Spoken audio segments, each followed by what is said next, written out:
Good evening. Welcome to our Municipal Council for Tuesday, November 19th, 2024. Glad to have people here this evening and welcome you. And I will call this meeting to order at this time. I will now call the November 19th meeting of Municipal Council in order and ask if there's any declarations of interest from member of council.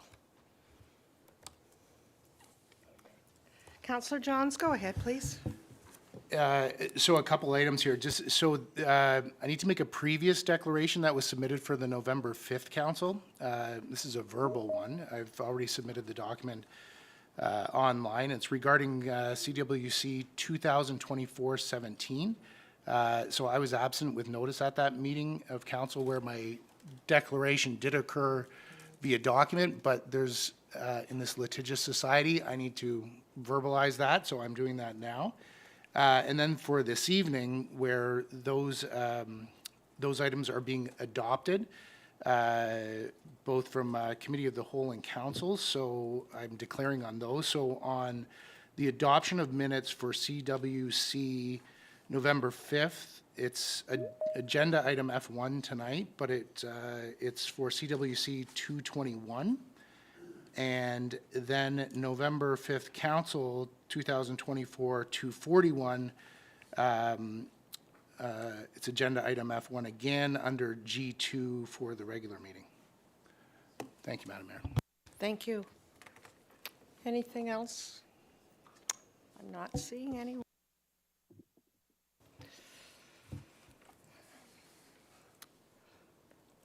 I have a land acknowledgement statement. The Town of East Gwillimbury recognizes and acknowledges the lands originally used and occupied by the First Peoples of the Williams Treaty First Nations and other Indigenous peoples.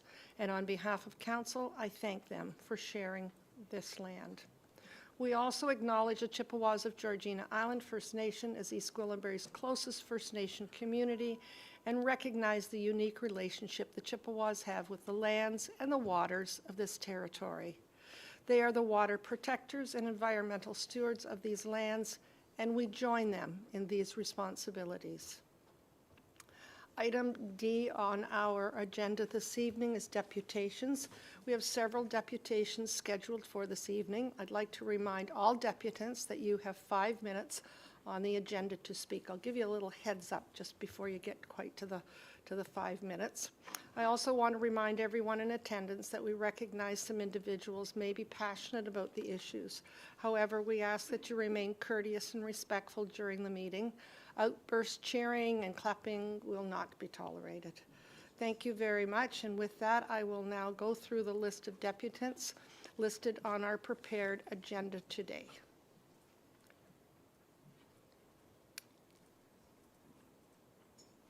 The first one I have is R. Robson, making a deputation to council. Could I have a mover and a seconder, please? Councillor Johns, Councillor Crone, all those in favor? Sorry? Oh, thank you. And so our deputant, R. Robson. Yes, I'm here. Can you hear me? Yes, I hear you. Hello? Now. Yes, I hear you now. Okay. Is this time for deputations already? Yes, it is. Okay. Sorry, just stay with me for a second. It's an incredibly difficult situation I'm in here, traveling at the moment and trying to make this all work. I'm going to pull up my deputation here. I got to start off. So once again, my name is Russ Robson, and I am over a 30-year resident and taxpayer in East Gwillimbury. I'm a little frustrated this evening. Excuse me. It's taken a lot out of my time to be here tonight and be fighting for what I think is something I shouldn't have to fight for, which is private property rights. I think that should just be a thing that should be protected while I'm working. And I'm just quite frustrated and and tired of having to fight for private property rights for my fellow Canadians and people of East Gwillimbury, but I'm here because I believe it's the right thing to do. So I'd like to thank you for the opportunity to address you today. I'm here as a concerned resident of East Gwillimbury. I am deeply troubled by the proposed tree cutting bylaw and wish to voice my strong opposition to it, or the very least to urge any version of it only apply to public lands and not private property. First, let me be clear. The issues surrounding this bylaw are not just about trees, they're about property rights, transparency, and how this council engaged with the residents of East Gwillimbury. Unfortunately, in this case, I must say that council and staff have failed in all of these areas. The town has not done nearly enough to inform private landowners, particularly farmers, about the proposed bylaw. The lack of proper communication is alarming. The fact it is not the town staff who have made residents aware of this bylaw. It has been private citizens, volunteers who have dedicated their time and effort into educating the community. These volunteers deserve our thanks and recognition. They have stepped in where the town should have been, ensuring that residents understand what is at stake. Instead, the residents were left in the dark, and now they are angry. Over 200 signatures have been gathered from concerned citizens who want answers. They demand a stop to this bylaw immediately, an explanation why they were not informed directly by the town about the impacts of this could have on their land and their lives and their property value. Further, the idea of applying this bylaw to private land is deeply concerning. It feels like a violation of our property rights. It's an expropriation without compensation as far as I'm concerned. This is not a decision that has been taken lightly. If the town chooses to move forward with this bylaw, I strongly urge that it be limited to public lands only, and that private property owners are left out of this overreach. I've also learned that town staff have been actively lobbying private farmers and environmental groups to publicly support this bylaw. I must ask why. Staff should remain neutral and objective. It is their duty to provide council with unbiased information, not to active advocates for controversial proposals. This level of involvement raises serious questions about the process and the motivations behind this bylaw. Finally, there are too many unanswered questions surrounding this bylaw. What will happen to property values? Will landowners be compensated if their trees are removed or restricted? These are just a few of many gaps in the bylaw that still need to be addressed. As it stands, this proposal is full of holes, more than you might find it in the trees that you seek to protect. In conclusion, I respectfully request that council reject this bylaw in its current form, and that at the very least ensure that it applies to public lands only.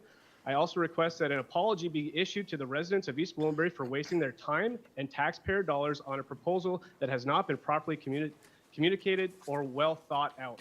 Thank you for your time and consideration. Thank you for being with us this evening. Thank you. Thank you. Sorry.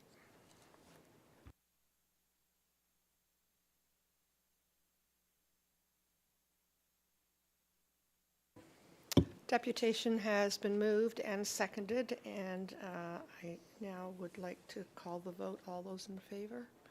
And that's carried. Thank you. We'll go on to number 2.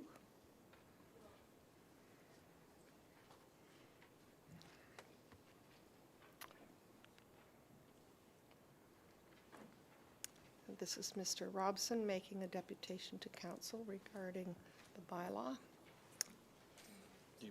D. Robson. Welcome. Good to have you with us this evening. Just speak into it right now. Let's see. It's Oh, I think you are now. there. You are. Good evening, Madam Mayor and members of council. Again, I'm here to voice my thoughts that this bylaw should not be passed, that it's not been properly thought out. Many people that I've been speaking to in our township and don't know that this bylaw is being passed. They're not informed of it. And when I tell them about it, they're quite startled and disturbed. We've seen a lot of government overreach in the past few years, and the tree bylaw has many aspects of the same nature. Right now, there's no cost for permits, but there's also no assurance that that won't come into place soon. I'd like something built in that would protect us against a decision to start charging. I mean, there are costs, there are hidden costs with our staff time, et cetera, that we as taxpayers pay for. So that's another item that I think we should look at. Also, you know, we're facing what looks to be a pretty substantial increase in taxes. And do we really need to hire an arborist and all the associated costs that go with it to implement this bylaw? I think not. That's all I have to say. If I can give the rest of my time to someone else that needs it, I'd like to do that. And thank you. Thank you for being here with us. We appreciate that. I have a mover and a seconder, please. Councillor Hay, Councillor Foster. All those in favor? And that's carried.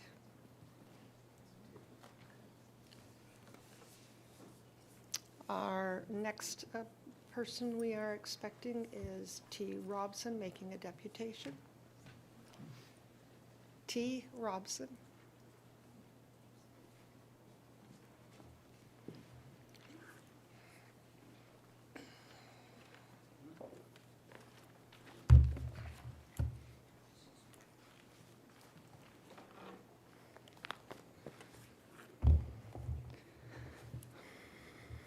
Good evening. Good evening. My name is Taryn Robson, and I am also making a deputation today in objection to the tree bylaw. At my own time and expense, I have prepared a further elaboration on my arguments. I've also printed for you today the latest copies of all the petitions that have been signed and amalgamated them, and I've included the reference material for the base of my argument today. Because that would take me well over the 5 minutes, I've printed a copy for each of you and for staff. If that is able to go to you, I would appreciate that. Certainly we'll have it distributed.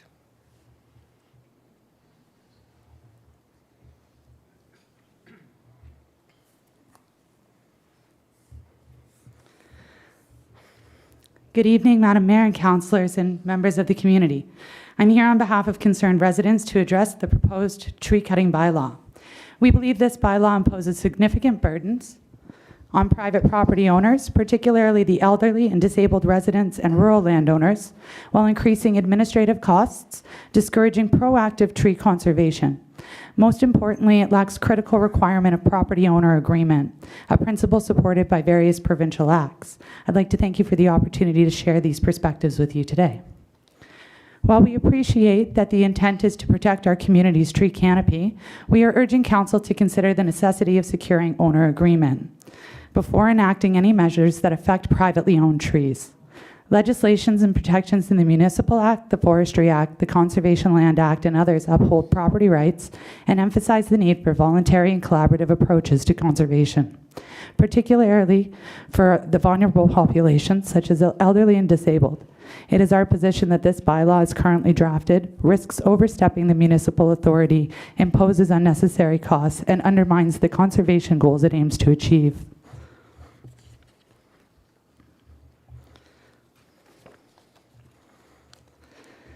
Pardon me, I'm very passionate about this subject. Elderly residents and disabled individuals and rural landowners are facing unique challenges under this bylaw. For the elderly and disabled, the physical and financial demands of complying with complex tree management requirements are often prohibitive of aging or living respectfully in their own homes. Additionally, farm and rural landowners rely on flexible land use to maintain productive operations. Imposing restrictive requirements without their agreement disproportionately burdens these groups, limits their rights, and imposes costs that they may be unable to meet. We find that there are ambiguity in definitions and unclear requirements leading to financial and safety concerns. The definition of dead, dying, or diseased is one such example. The bylaw lacks clear criteria for assessing dead, dying, or diseased trees, creating enforcement challenges. Research has shown that significant canopy loss of 50% rarely recover and can become hazards. Property owners, especially the elderly and the rural, should have the right to make decisions about these tree removals before there are clear and visual safety concerns. The definition of injure and tree have the same issues. The term injure covers damage by accident or neglect, but fails to clarify, what constitutes this unintentional harm.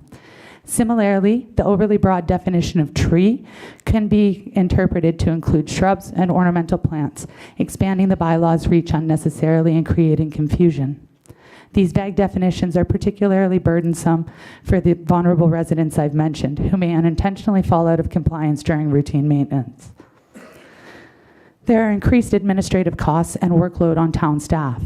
Enforcing tree cutting bylaws is costly for municipalities due to both direct and indirect expenses, including staffing, training, inspections, permit processing.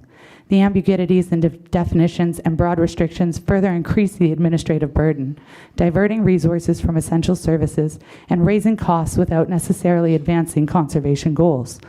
For recent rural municipalities with limited resources and fewer bylaw officers, managing compliance across large areas adds significant challenge. Legal actions, database maintenance, and public outreach also strains budgets.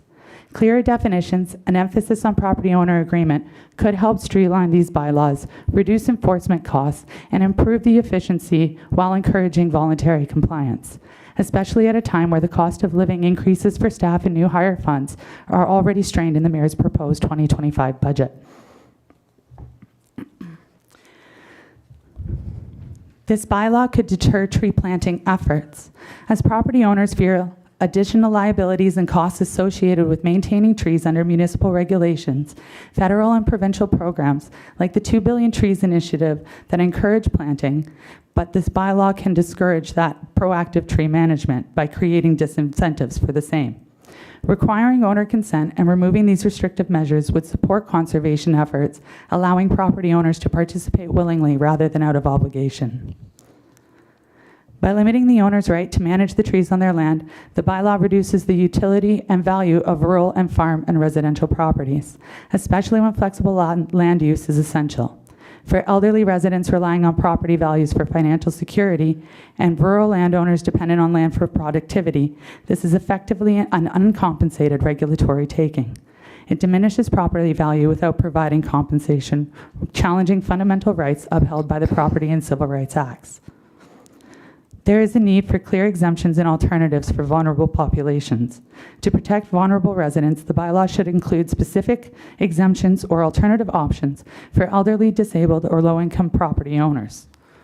Voluntary conservation programs that align with the federal and provincial initiatives would reduce the financial and physical burden on these residents and encourage cooperative conservation without imposing restrictive mandates. We are recommending that you could amend the bylaw to require owner agreement and clarify the definitions. Additionally, clear definitions would prevent confusion and undue penalties, especially for the elderly, disabled, and rural property owner. Implement a voluntary agreement-based conservation program rather than imposing restrictions.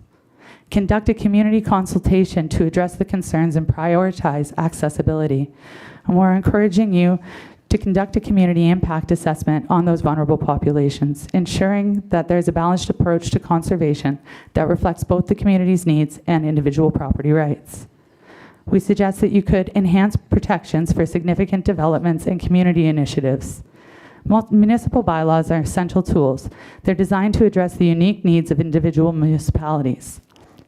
We recommend that the council consider reallocating the funds currently earmarked for this bylaw to develop educational programs, tree care policies, make investments in purchase and management of public forest, and strengthen the requirements for multi-housing and large-scale development projects to undertake reforestation effort, restore and expand our green spaces.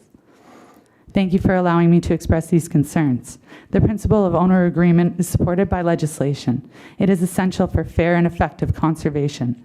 We urge the council to amend the bylaw to prioritize voluntary and cooperative conservation efforts that respect environmental goals and protect the rights of the property owners, particularly the elderly, the disabled, and those in the rural and agricultural communities. Thank you very much. Could I have a mover and a seconder, Councillor LaHaye and Councillor Roy Clemente? All those in favor? And that's carried.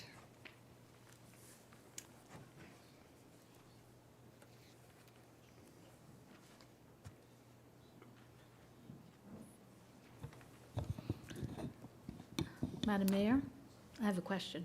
Yes, go With ahead. regard to procedure, the petition, copies of the petition were provided to us, and I'm wondering when we will receive those copies of the petition.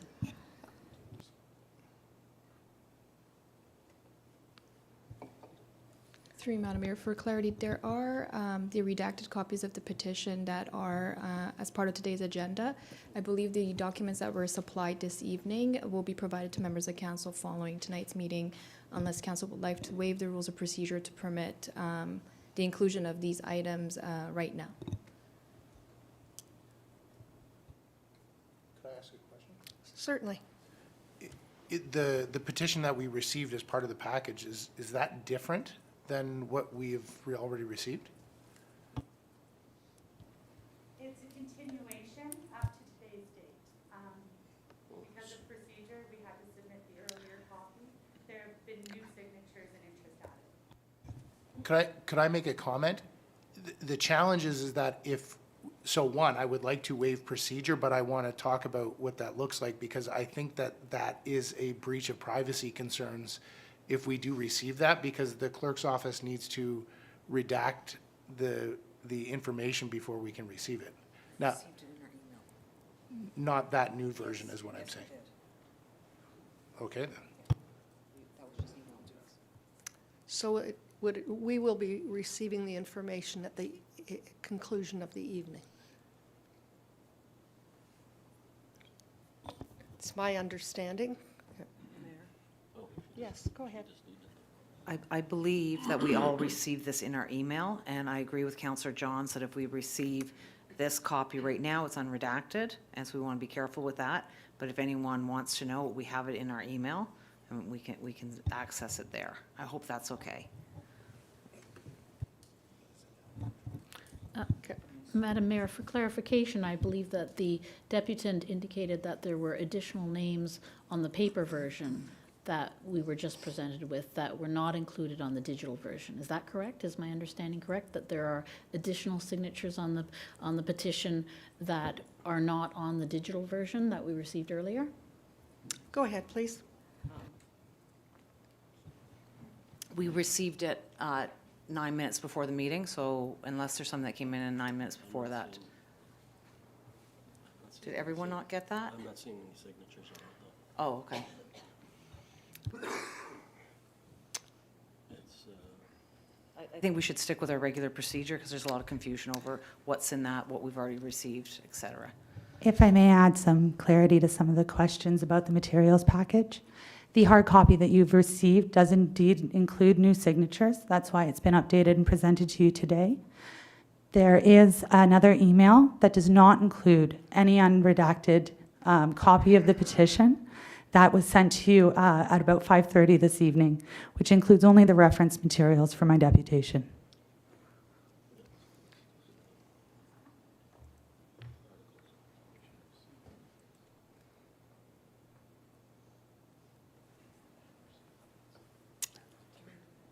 Thank you for that information. I am very conscious about the amount of time that we are using on this, and that's really important, but I also, we are all anxious to hear from people who are going to speak at the microphone, so we want to make sure that we move things along, and I suspect that we'll have time at the end to go back to this item. We certainly won't miss it.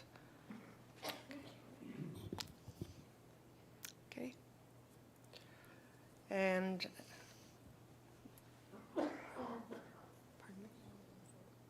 we're on item 4, Jay Gamble making a deputation to council.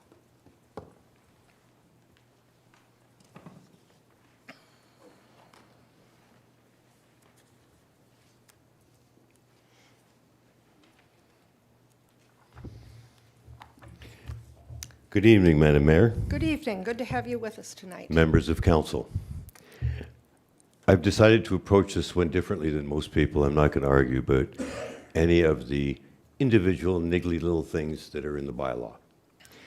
Instead, I'll go directly to the town has presented the residents with a true conundrum, namely, we can't see the forest for the trees. Appropriate. By focusing on the minutiae, the town has deflected attention away from the most important arguments. I'll start with the Canadian Bill of Rights. The right of the individual to life, liberty, security of person, enjoyment of property, and the right not to be deprived thereof except by due process of law. That is the top law of the country. The Municipal Act. I'll cut right directly to 1 Section 10, bylaws. This relates to the authorities that municipalities have. Public assets of the municipality acquired for the purpose of exercising its authority under this or any other act. I stress the word public, not private. They have access to or authority over structures, including fences and signs. In 2013-14, St. Thomas Town, or St. Catharines Township, rather, passed a bylaw similar to what we're looking at today. It was twice adjudicated in the Superior Court of Ontario and twice ruled invalid. The court basically said municipalities only have authority over public lands, not private lands. It is clear by the absence of the word private, the purpose of the Municipal Act is to govern public property with few exceptions, e.g. emergency services, fire, ambulance. Yes, of course, they can come on your property, etc. And something that is building code, because building code requires a permit. A permit implies they have access to inspect. We have a case of a previous correspondence. An example is a letter dated February the 16th, 24, by CR, I just used the initials, objecting to the entire bylaw. The town at that time agreed to follow up and never did. Recently, the resident again contacted the town and is waiting for a reply. I have to query how many more letters objecting to this bylaw have been received in the past or present. At deputations on October 27th, there was 2 deputations against the bylaw and 1 for the bylaw. The 1 for was Mark Goldsworthy, Markham Town employee, arborist, of key items, chairman of the East Gwillimbury Environmental Committee, and also, according to LinkedIn, he is a provincial bylaws officer. I have to say, all of these people that were against it are in one way or shape associated with the town. And I would have to say they're in a conflict of interest. There was also, 6 anonymous letters from residents. 3 against, which were citizens, and 3 for. Of the 3, 1 was the Trails Group, another was the Gardeners Association, both of which are sponsored by East Gwillimbury. The other was a C.C. Hunter, who, as my understanding, was on the board of the Gardeners Association. Again, I respectfully suggest they're in conflict of interest. The Canadian Constitution, and I'm going to very much abbreviate this. In a ruling, Regina versus Oakes, the Supreme Court ruled to establish that a limit is reasonable and demonstrably justified in a free and democratic society, 2 central criteria must be satisfied. First, it is necessary, at a minimum, that the objective relate to concerns which are pressing and substantial. The revoking party must show the means chosen are reasonable and demonstrably justified. This involves a form of proportionality test. Second, should impair as little as possible on the rights in question. Third, the more severe the deleterious effect of a measure on individuals or groups, the more important the objective must be if the measure is to be reasonable and demonstratively justified in a free and democratic society.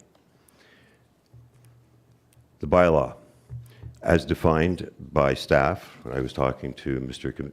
Karmazian and Councillor Crone, there was 2 main things indicated. One, the primary reason for the bylaw was to prevent tree cutting, clear cutting by developers, and it was not directed at residents.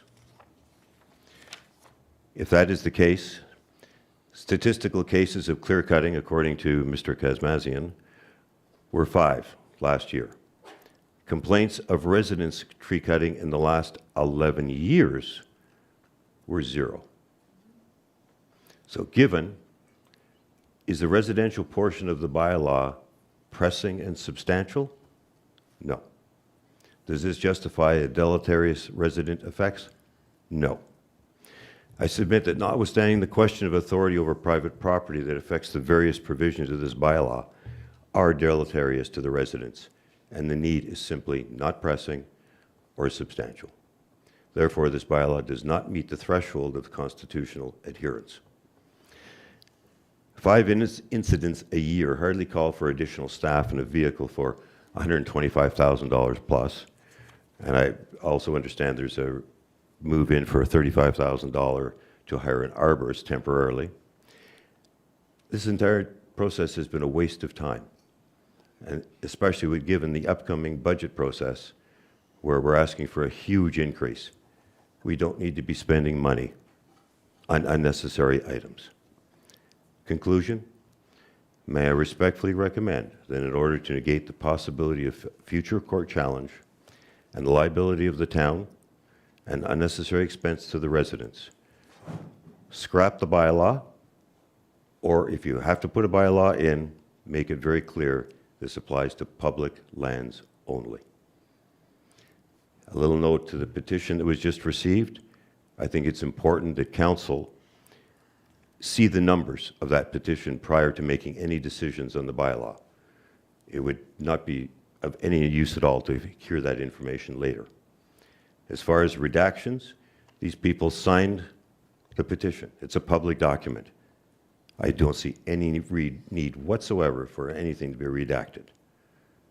And I've even seen town redactions where they have the first initial, the rest of the name, or the first name, wiped out, and have a full last name. This is not a redaction. It didn't take me 5 seconds to learn who one particular person was. But please, look at the petitions. It's important to know the numbers of the people that are against this. Thank you. Thank you very much. I assume there's no questions. I don't believe that there is. Fair. They usually put their hands very high. So Yes. I see they're all down on the table. thank you. Could I have a mover and a seconder, please? Councillor LaHaye and Councillor Foster. All those in favor?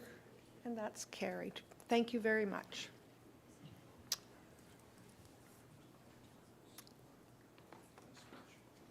The next person that I have for deputation is P. Varvaro, making a deputation to council.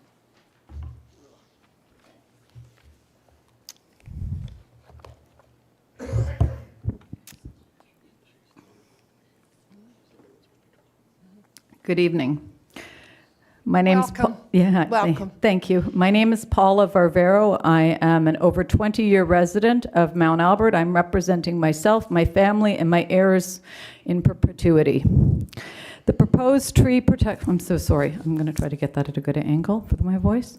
The proposed tree protection bylaw violates laws and acts, including, but not exclusively, the Forestry Act, the Municipal Act, numerous provincial acts and statutes, numerous sections of the Charter of Rights and Freedoms, Canadian Bill of Rights, and our Crown land patents, pursuant to Section 14 of the Municipal Act. Please see my submissions that were sent in this evening from the OLA. I do have one hard copy here for a fuller disclosure of my claim. This bylaw, in my opinion, is both immoral and illegal, and it amounts to regulatory expropriation. I also wish to make the public aware and ensure that council and staff are aware that this letter was sent to you today, as I have had these issues brought to my attention. There is a conflict of interest with Mr. Mark Goldsworthy, Chair of the Environmental Advisory Committee for the Town of East Gwillimbury. He is a certified arborist, tree risk assessment qualification, municipal... Madam Mayor, a point of privilege. We are. Go ahead, This is please. not a chamber where we attack citizens I'm that are volunteers for our committee. This is not decorum. I'm reading a set of facts, sir. You are attacking a volunteer on a committee member. No, sir, I'm not. I'm reading my statement of facts. I'm not going to make, it is exactly the email, sir, that was sent to you. I don't care. It is a statement of fact. He is the chair of the Environmental Advisory Committee, is he not? It is a fact. I will continue. He is a certified arborist, currently an employee of the town of Markham of the region of York. That is a fact. Point of He privilege, we don't failed talk to, about to the individual best of, residents. no, I will not be quiet. Conflict of interest. Scott Crone, town councillor, played direct part in the creation of this bylaw and voted Madam in favor of Mayor, Madam adopting Mayor, it in point of principle. That is a privilege. fact. Point He of owns a privilege. tree farm. That is a fact. He stands to financially gain potentially from the application of this bylaw via the sale of product and failed to declare his pecuniary interest. Madam Mayor, I have a point of privilege. We don't attack people, our residents, and we don't make disparaging comments about other residents in deputation. That's not the point of the deputation. The point of deputation is speak to the mind. I didn't say anything about it being emotional. We're here to talk about the bylaw, not people. It's out of order. I hope you will rule so.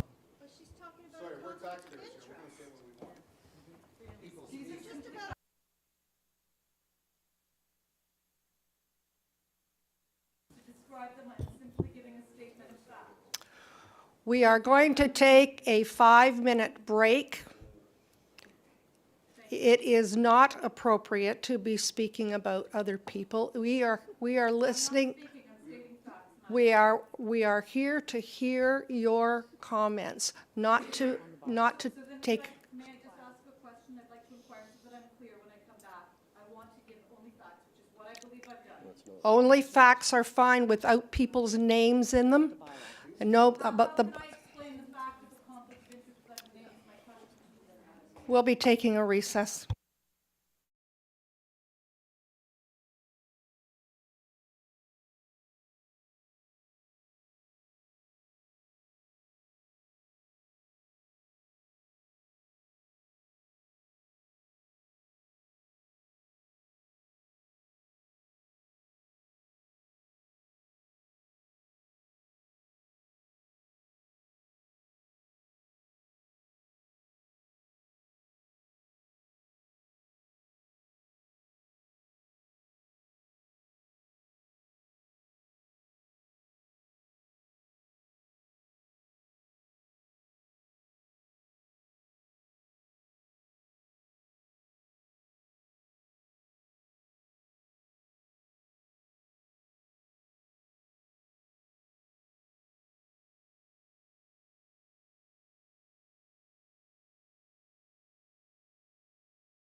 We're here to discuss the tree bylaw.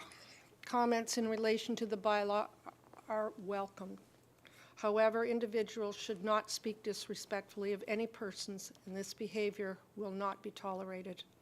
Matters in relation to conflict of interest can be addressed by the town's integrity commissioner, and we're not here to discuss conflict of interest tonight.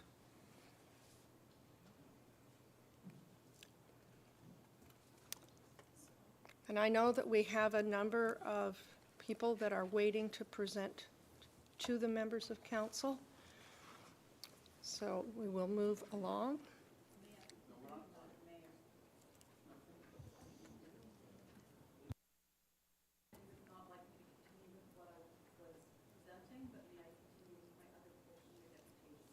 If it's respectful, most certainly. Mic on?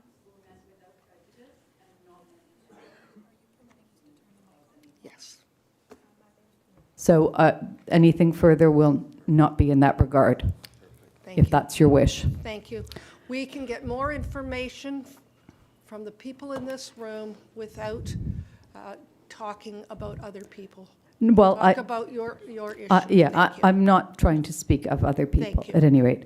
As I said, it is without prejudice that I made my comments. As I said, I hereby request, forgive me if I repeat myself, because I hereby request that the Town of East Gwillimbury not pass this bylaw tonight, understanding what I've said. It is my claim that, sorry, can I have a moment? That I would request the town thoroughly investigate the matters, and that if you pass this bylaw tonight, knowing what you do know from what I have sent you, that in this process you are now going to be responsible for your actions. It's my claim the very name Tree Protection Bylaw is designed to give a false impression that we are working in the good of the people and perhaps the good of the environment, when in actual fact, in my opinion, it's none other than a wolf in sheep's clothing, a guise to covertly remove property rights without landowners being fully aware or having received full disclosure of the legal implications. Thus do not, if you have their true full agreement. I understand that some letters have been sent thus in support of the bylaw, and I then question that, if they would still say that if they fully understood the legal implications. I think we need to leave landowners to do what we've been doing successfully seemingly all along, which is looking after our land and being good tenants of it. Red tape. Our residents and small businesses and farmers are already knee-deep in on that. And I, don't like to see further obstacles to people living their lives and conducting their daily businesses. I believe that this is unmerited and unsolicited interference in this way of life. Currently, we have Canadians living paycheck to paycheck, many who are $200 away from not paying their bills. Any added costs simply drive people away from rural lands, which, according to data, less and less people are living rurally, which I think is a shame. Please, as I said, accept kindly my submissions from the Ontario landowners and the other submissions I sent in earlier this evening for a fuller disclosure. I thank you for your time. I ask that you, under the circumstances, not pass the proposed bylaw.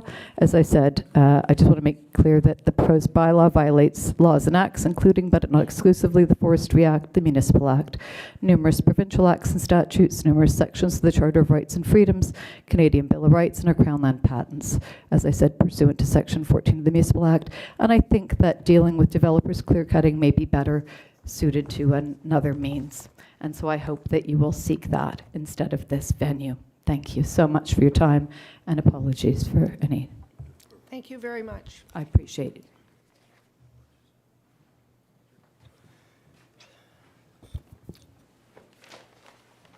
The next, could I have a mover and a second to receive the presentation we just heard? Thank you. Seconder? Thank you. All those in favor? And that's carried. Thank you very much. We're at item number 6. Jay Petejan. Good evening. Nice to have you with us tonight. It's great being here. Boy, it's kind of an active night. It's going to be kind of tough to beat the last speaker, I think, but I'm going to try my best to keep things smooth and clear and focused. Thank you, Madam Mayor, councillors, for allowing me to present today. I present this deputation in association with ourprinciples.ca, in my own opinion, without prejudice. I would like to express my concerns about the draft tree protection bylaw, PRC 2024, being discussed tonight as a resident, property owner, and taxpayer of EG. There has been several meetings that have taken place. The last meeting, November 6th, was to deal with an addendum changes. Regrettably, not one addendum was discussed, but rather 2 hours of discussions of what residents did not want. What was clear, residents attending the meeting unanimously voted 100% against the proposed bylaw. I would like to point out some serious mistakes made by this council. I won't repeat earlier points, but rather, what are the duties of government? They are to protect, serve, not impose. They have been established to protect the rights of every person in a transparent and accountable manner. As a result, government must protect every person. Direct and indirect harms, aggression, or threats against their rights by any group, institute, company, or cause, or any foreign power or actor, by any agent or government, by the courts, such as topics like crime, climate emergency crisis, medical mandates, and etc. Government must maintain and manage public property and common assets in a way that respect and protect every citizen's rights to those assets, such as parks, governments, buildings, memorials, and so forth. Governments are essential for infrastructure and services that serve the needs of all citizens and that can not be adequately provided without government involvement or funding, such as roads, houses, sewage, water. Government is to ensure no statute, regulation, policy, program, or action harms the rights and freedoms or property of any citizen, such as this bylaw. No citizen shall or should be deprived their rights to provide for themselves and their family through just means, firewood, gardens, water, etc. There should be no privileges or exemptions granted to any person, group, corporation, institute, such as commercial farms or special status. No domestic or foreign organizations, companies, groups, or governments have the right to undermine any citizen, lay claim to our personal or common lands or resources, such as the UN, the WHO, NGOs, developers, stakeholders. They are to hold full and open debates that engage the public in discussion and the risks associated with the policies that will impact on the rights and freedoms of any citizen or on the future of our economy, such as high taxes and lockdowns. They are to hold government and private offices to account for their actions that undermine these principles and for damages done to the rights of persons and the results of their actions or omissions while they hold office, such as personal gains or conflict of interest.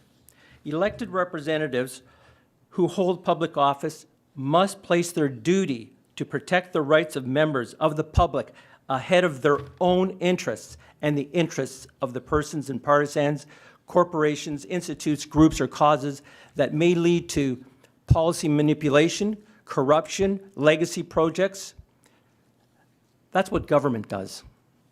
In saying this, I ask Council to remove any committee, association, organization, letters, emails who may have a relationship with this town council or receiving support of monetary awards that may lead to conflict of interest. They do not represent... Could you wrap up, please? I'm just there. Thank you. Property owners of East Gwillimbury. They do not represent them. This bylaw is not directed at developers, but squarely directed at property owners and the residents of EG. This bylaw is an invasion of property rights, which could lead to permits, fees, and fines on taxpayers. So why is council failing to listen to what the majority of property owners and residents of EG are saying?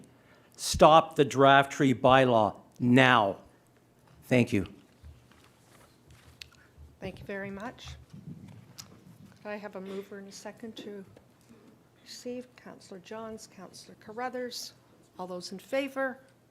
And that's carried. Thank you very much. We'll move on to the next deputant.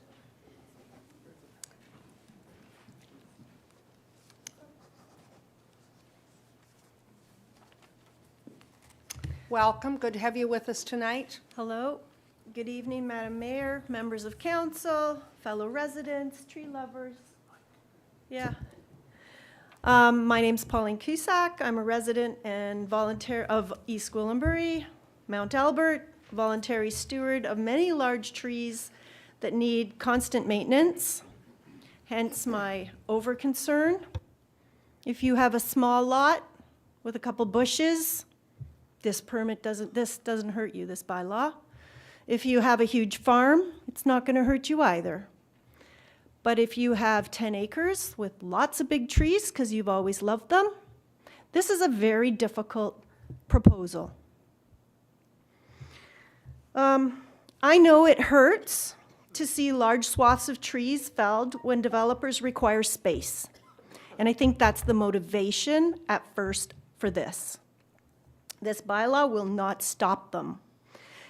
Just look at the Bradford bypass. I do encourage council to continue investing in trying to find mechanisms to stop such large destruction of habitats. And thank you for your efforts so far.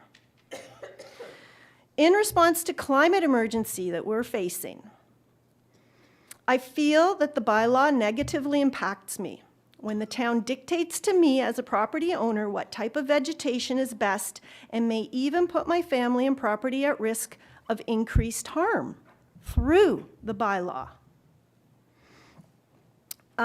For example, I believe some grasses, such as big blue stem tall prairie grass, sequesters almost as much CO2 as a tree. It sustains biodiverse species, it withstands fire and wind better than trees, and would be less dangerous to homes and other structures in face of high winds and fire. And we have tall grass prairie in Sharon. I don't know if you guys know, there's a nature reserve where they're trying to reestablish it and cut down the trees that are there and bring in tall grass prairie. Anyway, also, should I wish on my property to grow food, I shouldn't have to apply for a permit to remove a tree to make space for that garden. Number two, the bylaw demonstrates overreach by allowing the town to trespass without written warning nor permission. 3, the bylaw may demonstrate a potentially corrupt mechanism you may not even be aware of, as government and several others are exempt. I fail to see, for example, why the town and schools should be allowed to cut more than 3 trees over 20 centimeters or 30, sorry if I'm not up to date on the newest version, without permits for any one project. If the town thinks oversight is needed for others, then it should also be subject to the same oversight. The administrator of the permit could then offer insights and perhaps insist those trees be replaced at an alternate location. I'm going to skip all this in light of time. Many large school and town trees are regularly damaged by mowers that hit the bark at the base. They should not be exempt from taking responsibility for damaging those trees just because they work for the town or for the school. Me personally, I worry that the town will someday expropriate my land along the creek and cut down my big trees in name of bike or pedestrian paths. And I worry that the bylaw will discourage potential future buyers for my property, knowing how many trees are there and how are they going to manage that financially. Okay, the bylaw fails to protect significant trees, such as the 160 to 200-year-old oak on Center Street just north of Harold Road. On several occasions, I have had to block it from being damaged. Recently, fiber optics was wanting to tunnel under it. they would be exempt from from getting a permit because it's a necessary electrical improvement. Gratefully, an employee of the town helped me convince the company to cross the road with the FIBE. Another time it was a contractor for York Region who wanted to put a lawn under it. I had to stand and block it until the region's arborist showed up and told them not to disturb the soil under the drip line. This tree can still be damaged or dropped, felled, by all the exempt parties of this bylaw. I find this unacceptable. It should be part of a one-call system and flagged as a heritage tree, and that should have some definition. The owner should perhaps get a tax break for maintaining it for us all. That is culture and heritage. Fifth, there's a danger that the bylaw encourages people to destroy native trees that could be, in the owner's eyes, that could potentially become a problem as they age. I've seen myself thinking this. Rather than letting them grow past 20 centimeters and waiting to see how the situation develops. So instead of letting that happen and then dealing with what, maybe it'll be okay, maybe it won't, I would get rid of it before it gets too big. This is a problem, right? Because we want them to grow. Or I'm thinking maybe I should plant non-native trees rather than native trees. That way I won't run into problems with the bylaw later, which would be counterproductive to the environmental well-being of our municipality and counterproductive to the spirit of the Municipal Act that the document quotes. Could you wrap up, please? Yeah. Thank you. What's the most important thing? I would say that's not important. I ask that residents be able to access information about proposed bylaws and meetings from the town's website without having to forego their privacy by accepting all cookies without disclosure. Should this bylaw be adopted, I would have difficulty following and being involved in future potential amendments, and I think that's everybody's worry. Lastly, please consider my property as legal non-conforming. And I would like to thank the councillor who did not pass past faulty versions of this bylaw. Thank you, Councillor Leahy. I believe you're the only one who voted against, and I appreciate that because it was very faulty, the past versions. Thank you very much for your time and for listening to my points. Thank you very much for being here.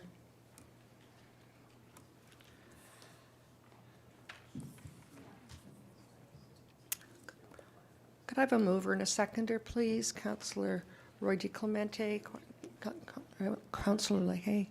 All those in favor? And that's carried. Okay.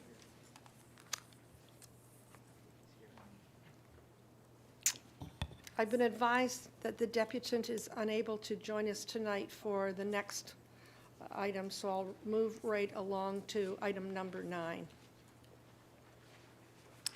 That would be P. Potter.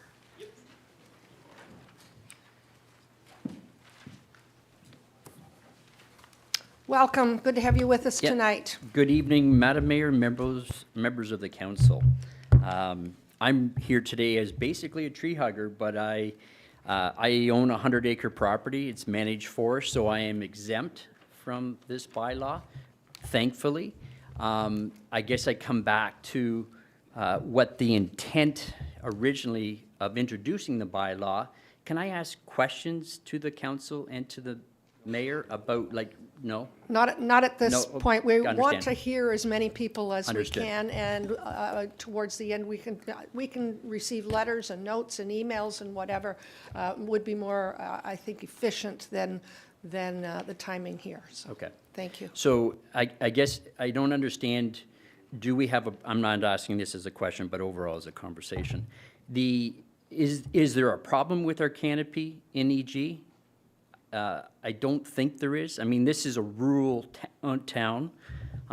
There's a lot of farmers and ag owners that need clarification, I believe, on 2.2 and 4.2. 5 trees on a 50-acre plot to a farmer where does that data coincide with that. That just doesn't make any sense. If I measured on our property, a 10 by 10 foot area, I have 23 trees. So take that into account when you talk about 50 acres of some people's woodlots in a farm. That 5 trees just doesn't make any sense on the, where's that data coming from? You know, I walk my forest every day 2 hours, so I'm a good observer of what's happening in the forest. And the biggest threat to our canopy is invasive species. Buckthorn, dog strangling vine. We need, instead of putting this bylaw in place, I think we're better to educate the population about these invasive species. Maybe it doesn't need to be paid person. Maybe there's volunteers, and nothing brings a community together faster than volunteers getting together over an issue. But that buckthorn is the biggest problem I see in the canopy of my forest, caused or further caused by the ash borer problem. When that canopy died off, the buckthorn just flourished. So there's other problems, and I don't think that this bylaw, with not understanding the intent, and is the canopy in trouble? I don't think it is. I just think this is an overreach, especially on farmers, especially on ag, and especially on the rural community that we still are, I believe. So that's all I got to say. I'll reach out to the council and to the mayor to find out some more information. Thank you very much.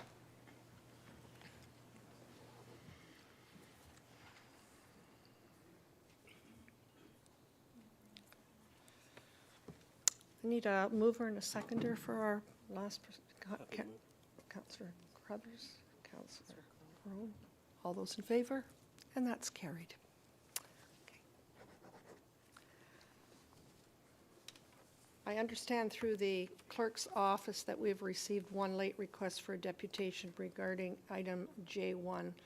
To allow for this, we would need to first waive the rules of procedure. Following that, we can permit the requester the opportunity to provide their deputation. With that in mind, let me know if you'd like to waive the rules to permit one additional deputation.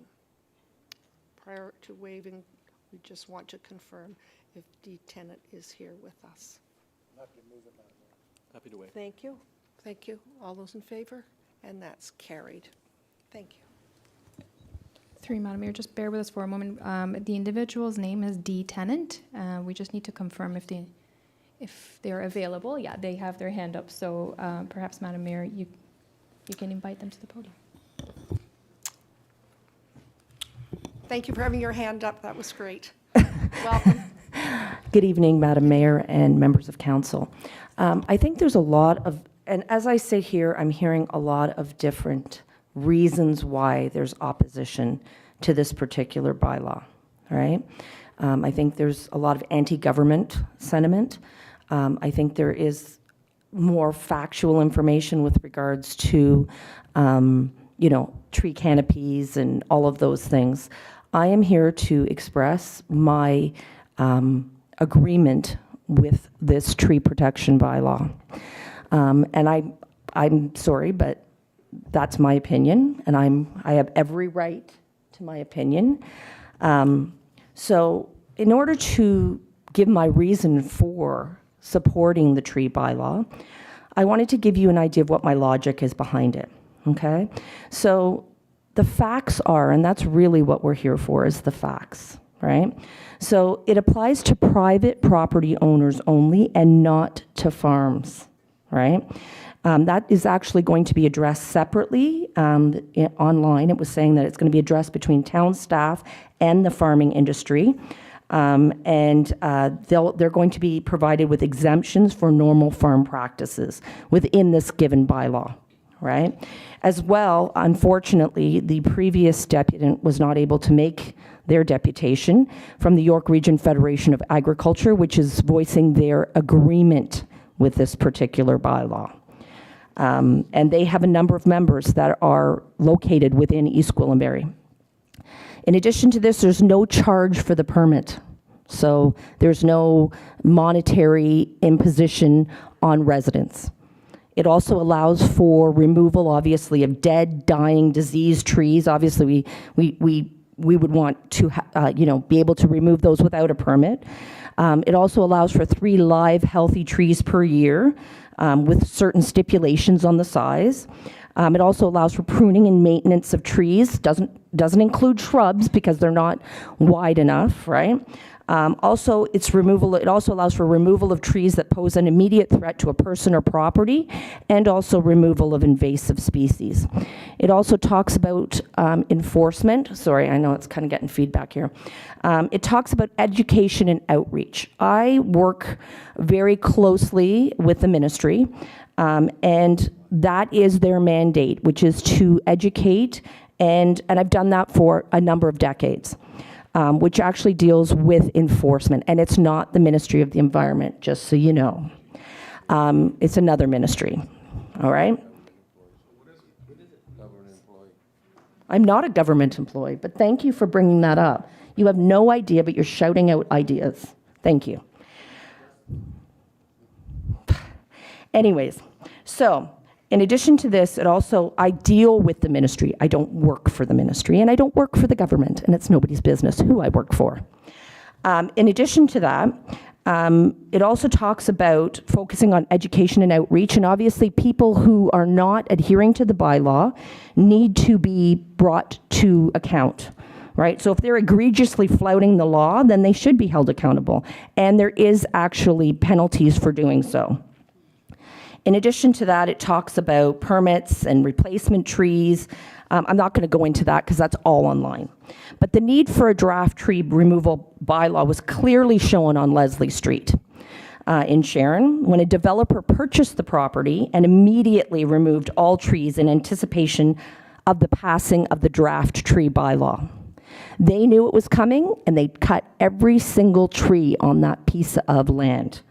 And this is going to be happening more and more as developers buy up private residential properties and remove multiple trees.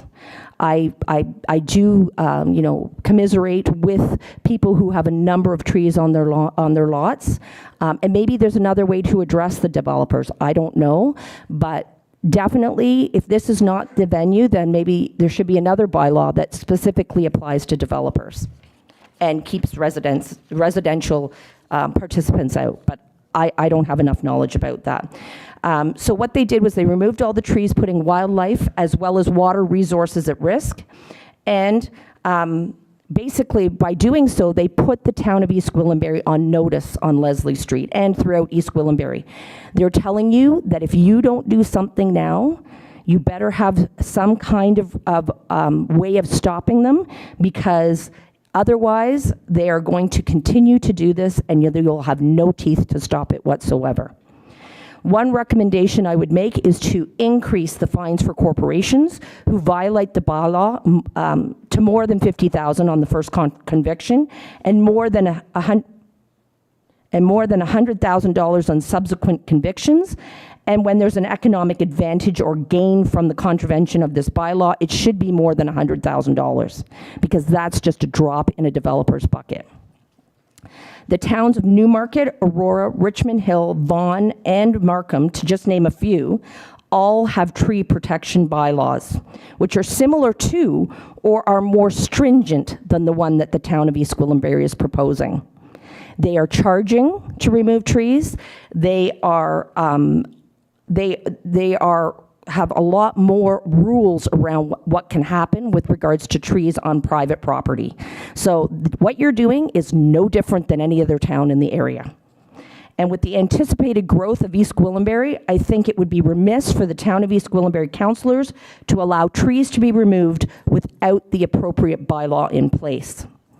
I would like to thank the mayor and members of council for listening to my reasoning for supporting this draft tree removal bylaw.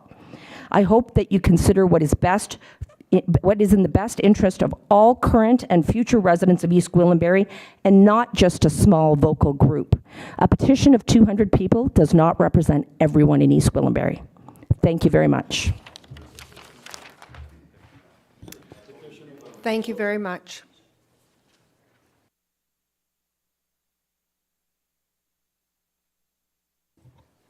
Be it resolved that the deputation made by D. Tennant regarding Item J.1 By-law 2024-077 being a bylaw to prohibit or regulate injuring or destruction of trees on private property in the town of East Gwillimbury be received. I have a mover and a seconder, please. Councillor Crothers, Councillor Foster. All those in favor? And that's carried.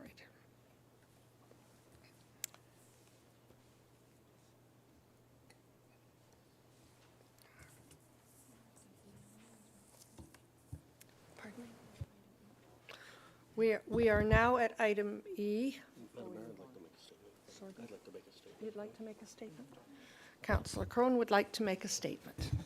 Thank you, Madam Mayor. I owe everyone an apology tonight for my outburst. That's not who I am. People who know me and have watched this know I'm pretty laid back and a pretty calm guy. I got upset when I saw one of our volunteers being accused of something that I don't think he was. I know he was upset the last time it happened, so I wanted to speak up because people without a voice need to be heard. But then I was accused of having a pecuniary interest here, and I want to explain to everyone tonight that that is not the case. Yes, I grew up on a farm that had Christmas trees. The farm is not in my ownership.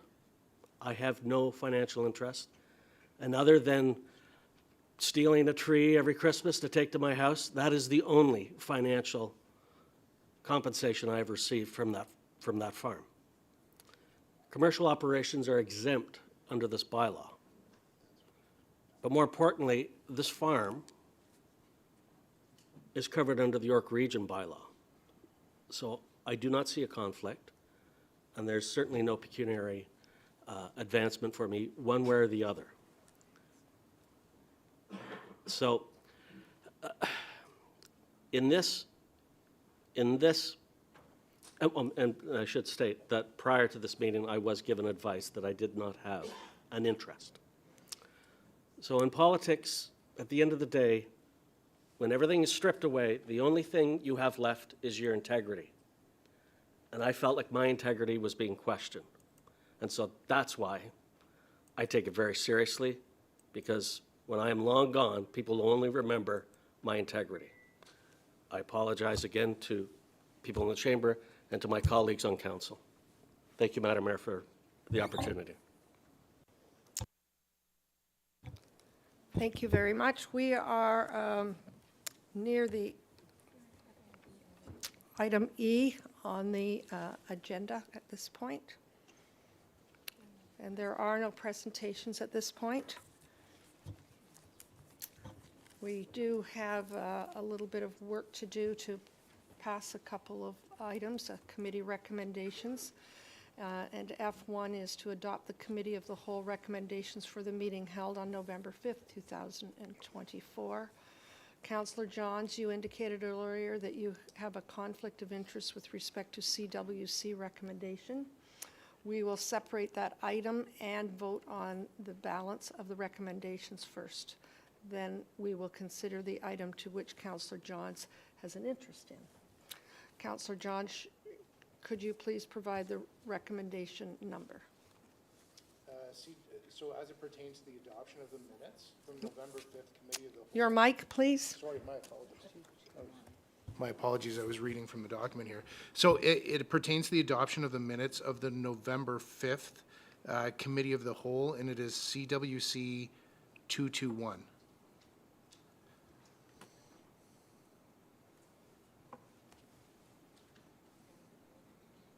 Okay.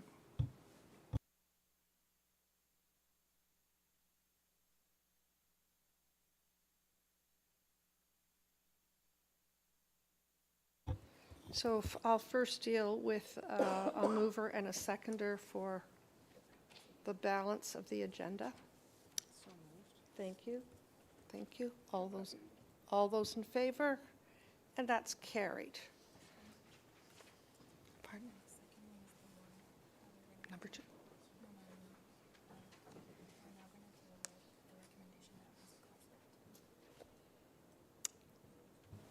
Through you, Madam Mayor, the remaining resolution is with respect to CWC Recommendation 2024-221, and that was the Development Services presentation entitled Heritage Strategy. So that one would require a mover and a seconder. Councillor Roy DiClemente, Councillor Foster. Questions? All those in favor? And that's carried.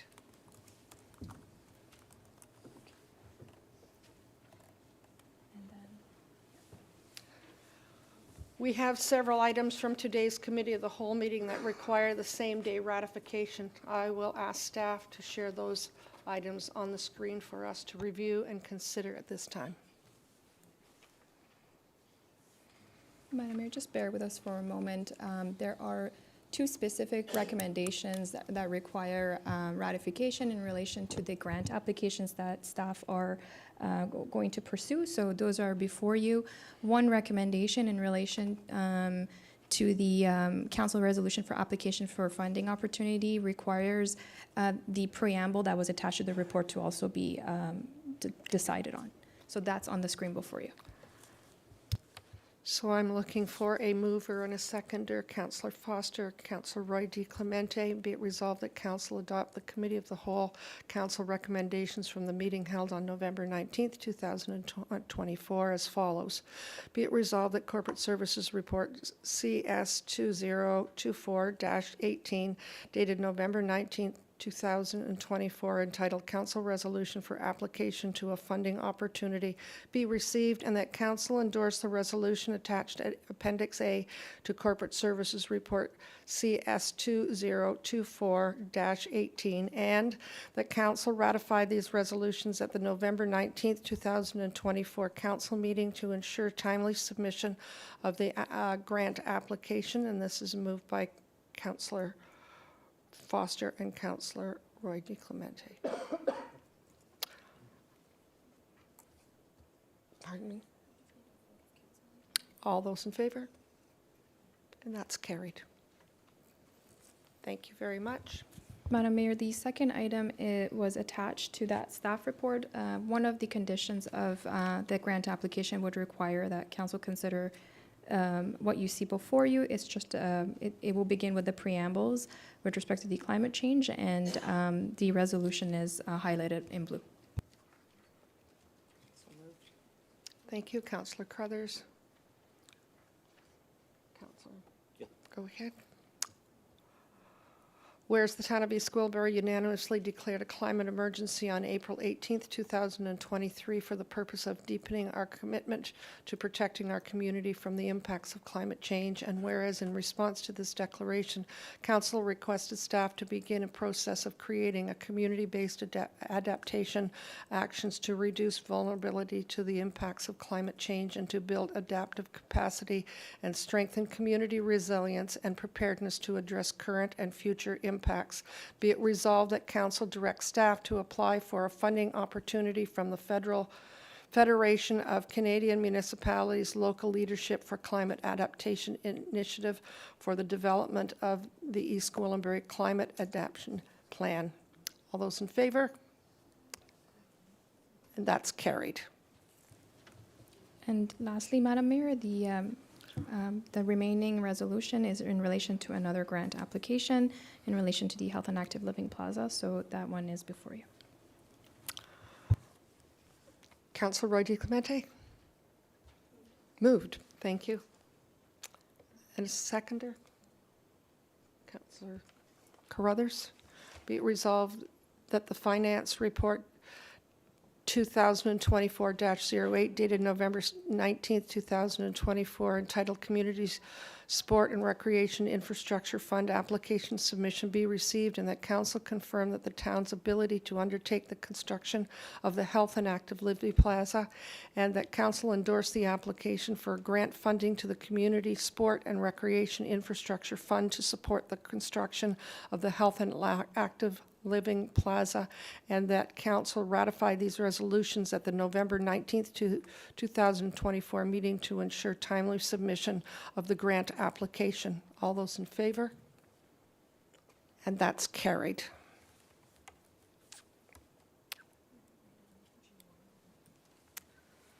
We are now on item G1, and this is to adopt the Committee of the Whole minutes from the meeting held on November 5th, 2024. Could I have a mover and a seconder, please?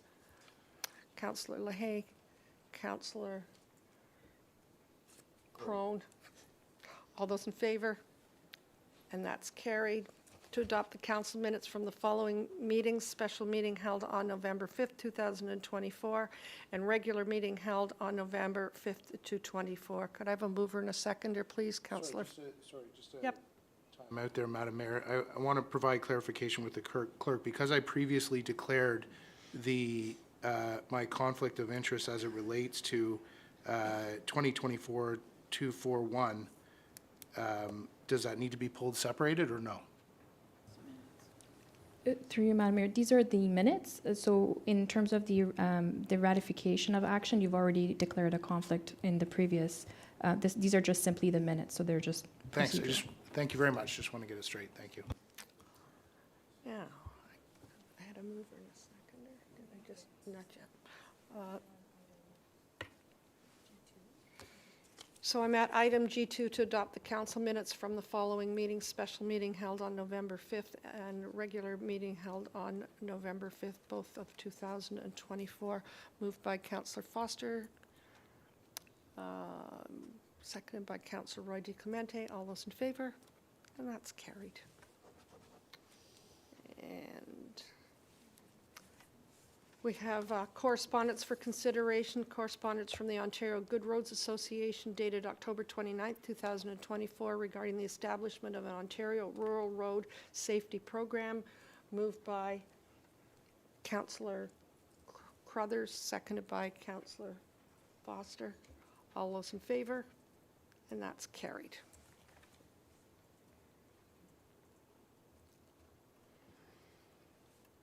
Next item I have is correspondence from the Nigerians in York and Simcoe Association dated November 12, 2024, regarding financial support for a Christmas party.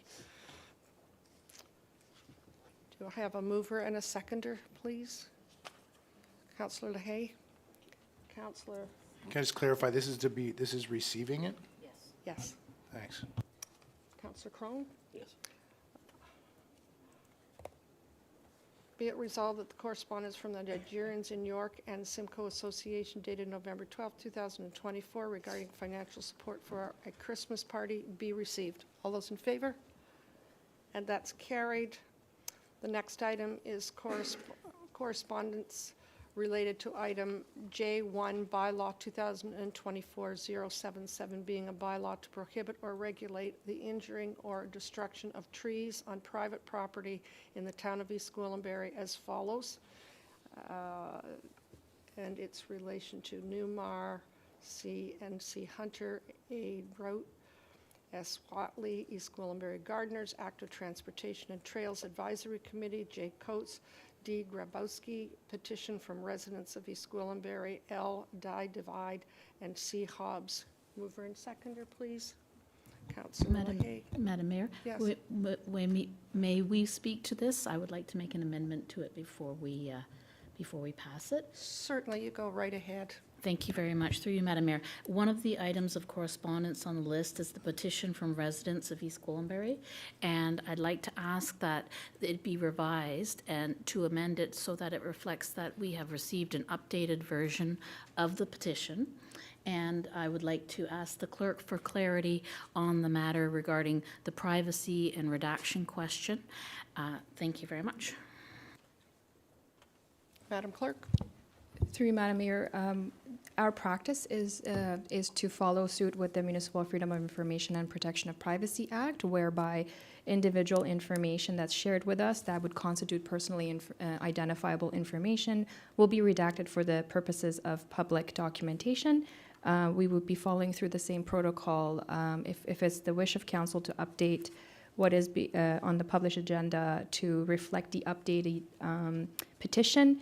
That petition that's been provided will be redacted in the same fashion that's already on the public agenda to ensure that it's compliant with the Municipal Freedom of Information and Protection of Privacy Act.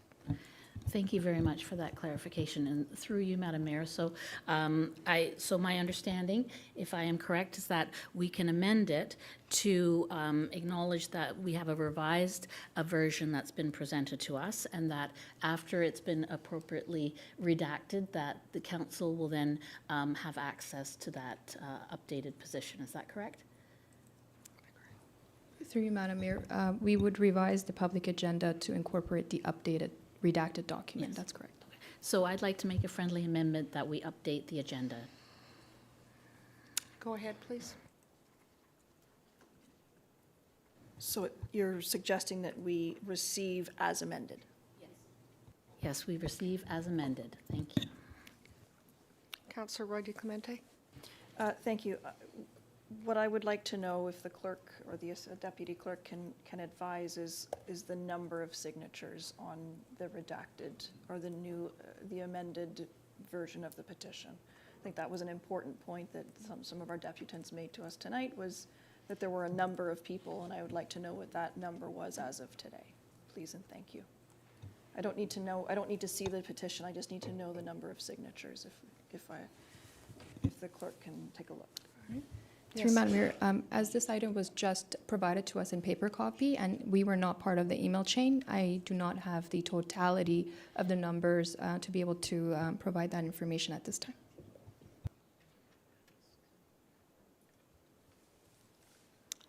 Might it be available tomorrow or in the coming week, or longer or shorter? Through you, Madam Mayor, we would have to work with the individual that has submitted this item to obtain the electronic version, and we would have to tally up the numbers at a later time. We're not in the, unless we are granted a recess, we won't be able to do this at this time.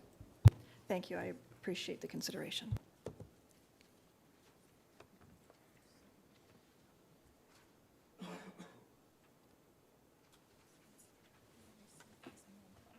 Pardon me?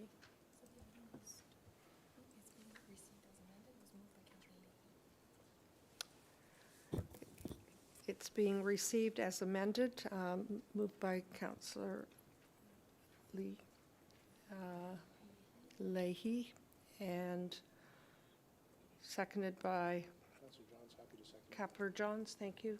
Appreciate that. Be it resolved that all correspondence related to Item J.1 By-law 2024-077 being a bylaw to prohibit, to regulate the injuring or destruction of trees on private property in the Town of East Gwillimbury receive as amended. All those in favor?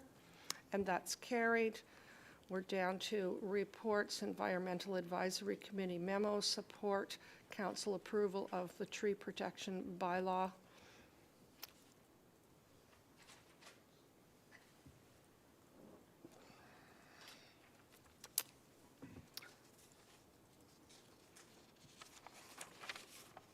Could I have a mover and a seconder, please? Councillor Roy DeClemente, Councillor Carruthers. Thank you. And that is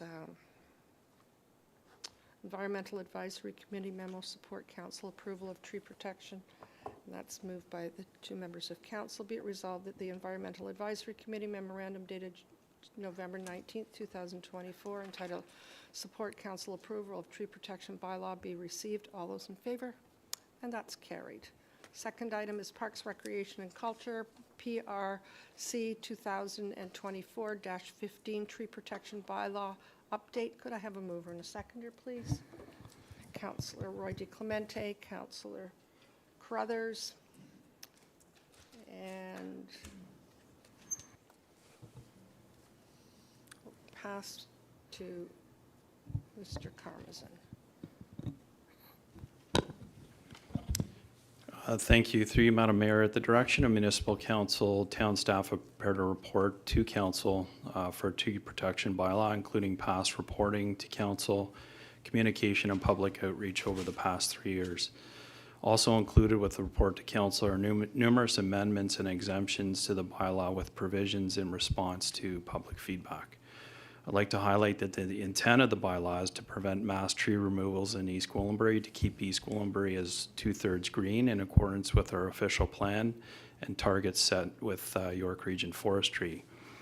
In particular, we're seeing mass removals with development activity on both corporate, with corporate development lands as well as private property development. The intent of the bylaw and the application of the bylaw by staff is not to encumber the private property owner's peaceful enjoyment of their property or private property owner's rights. Staff are available at this time to answer any questions that council may have. Thank you, Mr. Karmazin. Questions? Members of council? Councillor Lahey, go ahead, please. Thank you very much, Madam Mayor. I would like to express my position on this draft tree bylaw. It has received more feedback and expressions of concern and engagement from residents than any other bylaw or policy that I have been dealing with on council so far to date. And I believe that my role as a councillor is to serve the people and listen to the people. And if I were to vote in favor of the bylaw in the face of all of the overwhelming opposition that has been expressed through various means, that I believe it would undermine the very trust and confidence that we have in our relationship with those who elected me personally. And so I love trees, but I will not be voting in favor of this tree bylaw. Thank you.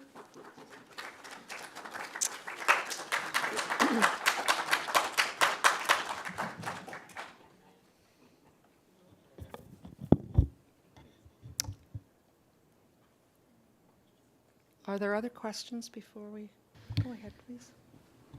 Thanks, Madam Mayor. A couple of questions through you to Mr. Karmazin. When we were sitting here tonight and we were listening to some folks make their deputations, I made a couple notes that I wanted clarity on, because I've attended many meetings, I've had many conversations, and following up with residents. I'm the counselor for Sharon and Queensville, just to give you perspective. Grew up in Mount Albert. When the gentleman was talking about walking through a wood lot, I was under the impression that, like, what is the certain size of exemption whereby we're not governing? Like, that bylaw is not addressing that. What is that exemption?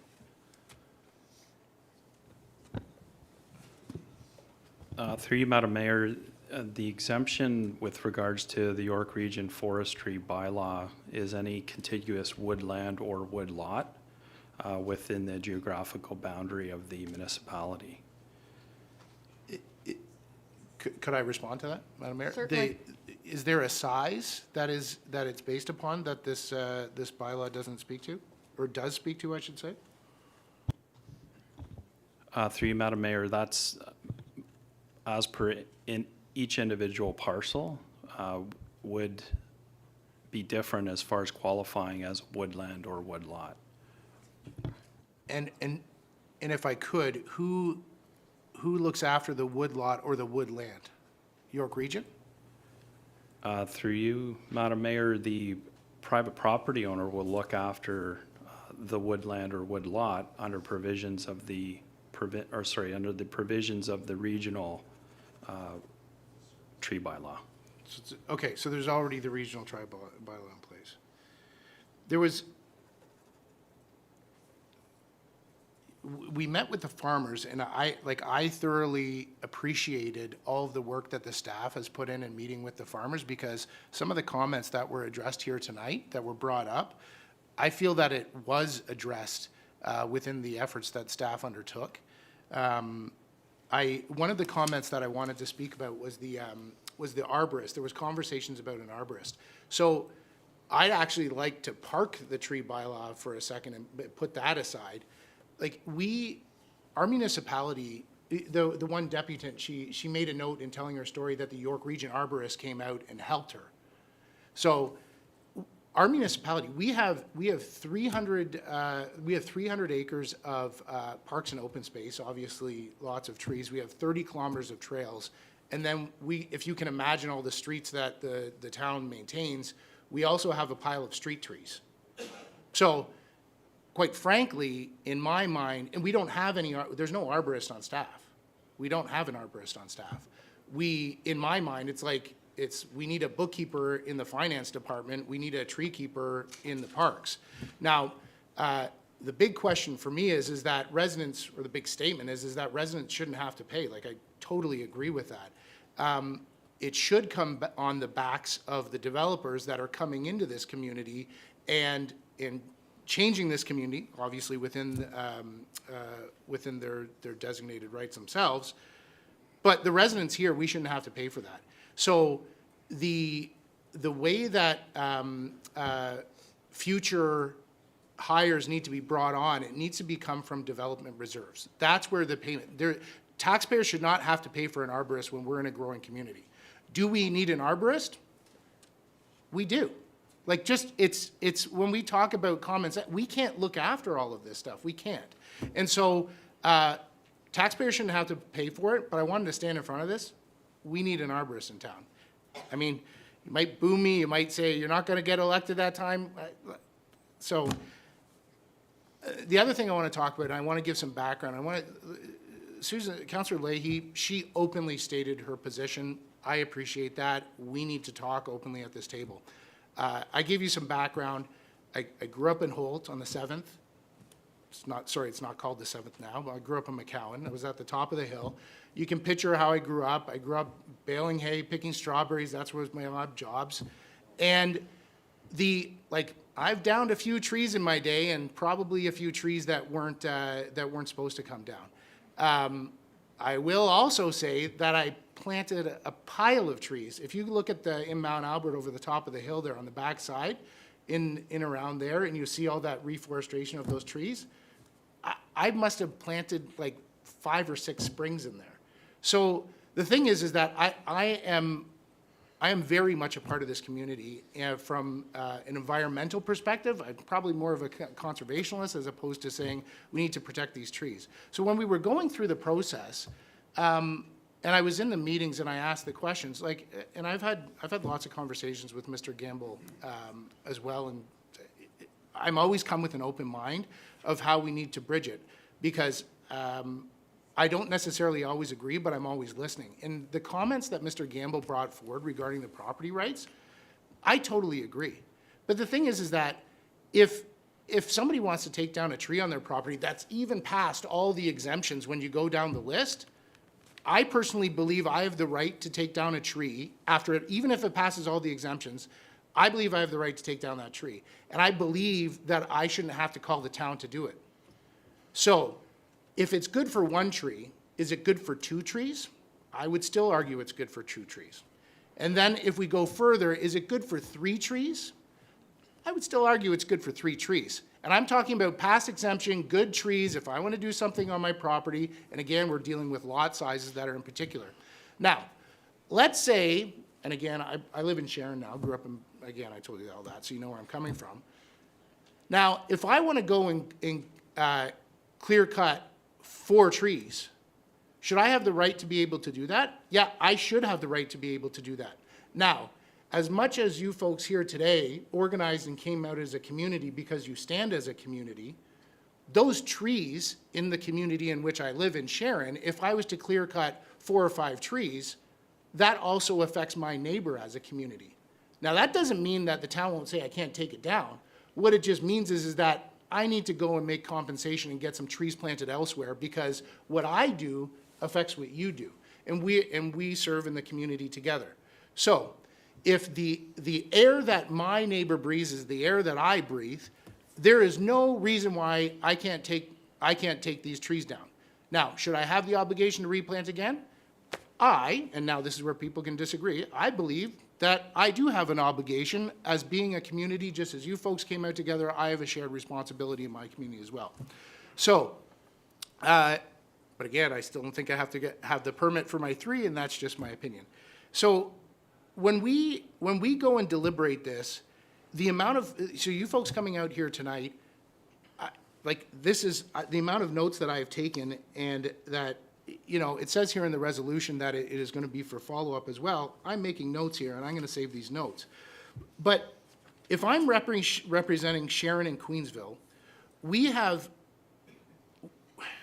honestly, I don't even need to tell a story about it because you can see it. And it is not just, I declared a conflict of interest on a heritage property tonight because I have a heritage property in Mount Albert, was in the business district.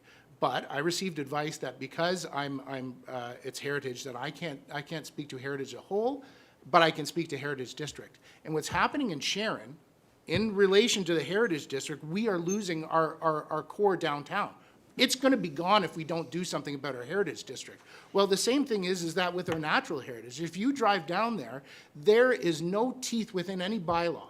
And people, folks will say to me when I'm talking to people, well, can't we get development to address that? Or sorry, can't another bylaw just go after the developers? Well, if we could have, we would have. We would have stopped. I've only been here for 2 years, and my mind is blown at the fact that the stuff that our hands are tied on. Sorry, Madam Mayor, I will wrap up, I promise. I know I'm going to get tapped out in a second. But one comment said, well, you need to increase fines for corporations. Yeah, I agree. And then it's like, oh, wait, after I did the investigation, guess what? Picture where I grew up again, picture all the neighbors that I talked to. All the farms are corporations. So yeah, let's jam the farmers. No, we can't. That's not what we're doing. And so this is not a binary or a linear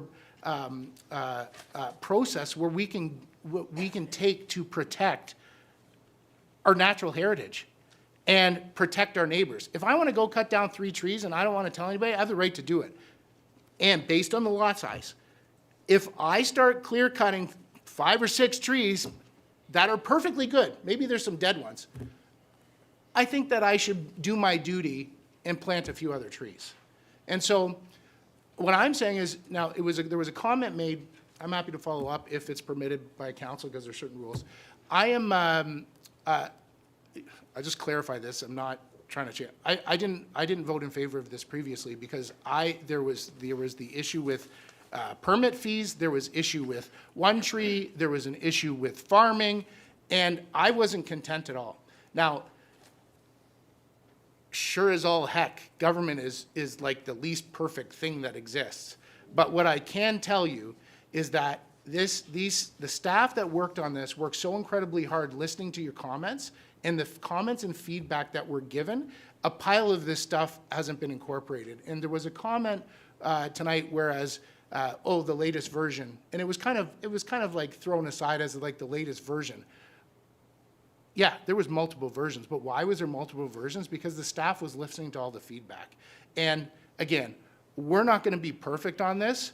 And again, the room might boo me and kick me out and not. But I'm committed to listening to everybody. And the fact is that in my ward where I represent in Sharon and Queensville, there are a pile of people, and especially when all those trees came down, and we've had trees coming down for decades in Sharon and Queensville, there is a pile of people that have reached out to me and saying, do something, do something, do something. The bylaw is not perfect. It's not perfect. But we have to do something as our town to protect our historical downtown. We have to protect our natural heritage. I'm going to be voting in favor of this bylaw, and I'm looking forward to receiving feedback over the next year and looking forward to following up again. Thank you, Madam Mayor, and sorry. Councillor Roy DeClemente, Councillor Foster, Councillor Lehague. Was first. Councillor Foster. First. Thank you. Thank you, Madam Mayor. Part of what we're doing here tonight is, part of the resolution is that staff is going to report back in 1 year with an update. So if we could just have someone clarify, for my benefit and for everyone else in the chamber here tonight, do we have a procedure set out yet for how this is going to come back to council in a year? And how we are going to compile and keep records of the good and bad reviews that we get or points that come back. And then I keep being told that once we pass this bylaw, we will never change it. So what is the procedure and for us to go ahead and change in 1 year? I've said a mouthful, Mr. Karmazin, but I hope you can catch most of that. Through you, Madam Mayor, to Councillor Foster. Staff would be committed to keeping a register of public feedback related to the bylaw. Something similar was undertaken with regards to public feedback. That's embedded within the report. We provided a summary of unfavorable feedback, objections, and as well as positive feedback. And we would endeavor to provide that information back to council objectively. In addition to that, any bylaw can be changed simply with a report back to council for an amendment. If we find that there's trends that are unfavorable, that aren't working for our residents, we can simply report back to council and amend the bylaw. Councillor Roy DeClante. Thank you, Madam Mayor. Obviously, emotions are running quite high about this item, and yes, there's been a great deal of engagement from the community. I wanted to extend my thanks to Mr. Karmazin and his team for fielding all of those questions and doing their best to respond to the feedback that we were receiving. My colleagues have talked about the outreach that they have received over the past couple of years. I've been sitting in one of these chairs, with the exception of the middle chair, since 2010. And the feedback that they've been hearing for the past 2 years, I've been hearing since then. And it was one of the first things that I was asked about when I was first elected. When someone took a tree down on their property without any regard and ended up taking out the power line that took out the electricity to the whole street. And there was nothing that said that they couldn't do what they had done. So that's where it started. And I am mindful of the fact that we have had, as a councillor, I have had consistent, repeated, and sustained requests to do something about this issue. And so for me, this is the end of a rather long road. When I look at what's before us today, I see correspondence from 2 of our advisory committees. They are people that our council has appointed to be subject matter experts, to advise us on matters that they are passionate about, and to a certain extent that they are experts on or that they're knowledgeable about. And 2 of our advisory committees have written to us and said that it was a good idea. I think that the outreach and the amendments that we've made, as Councillor John said, is not perfect, but it's certainly a whole heck of a lot better than the draft that we started with. I think it's important for us to note that there isn't a fee. And in fact, from my perspective, I to a certain extent, I see this as a service that we are, as a municipality, offering our property owners, so that if they don't have the knowledge and expertise, that they can tap into that is being provided by the town, so that they can get help identifying whether their tree is an invasive species or if it's dead or dying or a hazard tree. So from that perspective, I'm looking forward to seeing how this rolls out. Looking forward to hearing the feedback after a year on how this works. And if we need to make amendments after that first year, I'm open to that. I'm always open to amending things and making things better. This is a made-in-EG solution. Once again, I think we've delivered on that, and staff have delivered on that for us. And I want to thank them again, and obviously I will be voting in favor of this. Thank you. Thank you. Councillor, go ahead, please. Thank you. I've taken a lot of notes, so excuse me if this doesn't flow. I'm just going from my notes from everyone who's spoken. First of all, I thank you all for the time you've taken to come out tonight and all the work that you've done getting to know this bylaw, giving feedback. Many of you have been in the council chambers many times. We had that extra meeting. I'm sorry I couldn't have been there for the whole meeting, but I did hear most of it and heard back from my colleagues with what the rest of it. Some of the concerns that I'm hearing from our deputations are things like shrubs and routine maintenance that isn't covered by this bylaw. So I think my hope is that as this unfolds, that some of the fears that residents have about what could happen they'll see that isn't what the bylaw is about. So we need to do a really good job communicating what's included, what's not included in the bylaw. Because I don't want our residents to be afraid of bylaws that are meant to help. Now, since I've been on council, like Councillor Roy DiClemente, I've been asked consistently, why don't you have a tree protection bylaw? Other municipalities are protecting their trees, why isn't EG?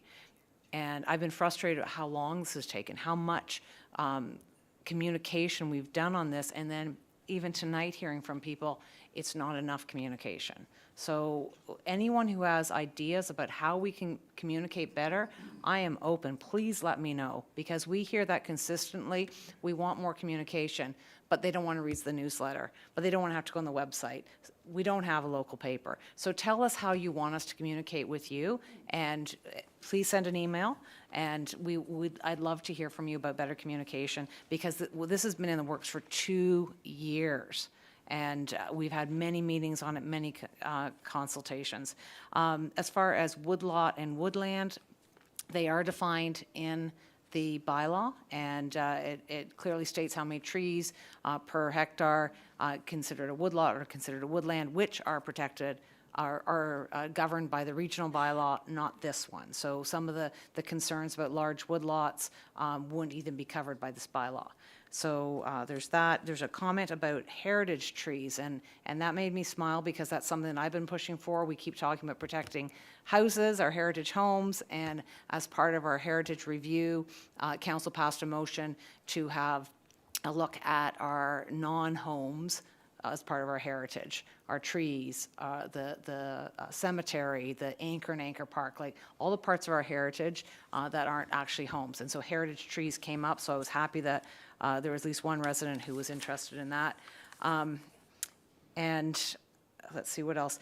One of the things I've learned since being on council, Madam Mayor, is that our staff, when they enact a bylaw, it's about educate, not punish, that we want people to follow the bylaw, and oftentimes when they're not following the bylaw, it's because they just don't know. So it's always educate first, and I hope that will continue to be the case with this, and if it's not, we'll hear about it and we'll be talking to staff. When we do get a report back in a year, I hope that we'll find out the number of permits, the total in fees collected, which I believe will be 0, the number of trees affected, and also that if there is problems that we're hearing, that the report would come back sooner. If there is concerns that we're hearing from the community, that council can raise it with staff, and we can make changes sooner if need be.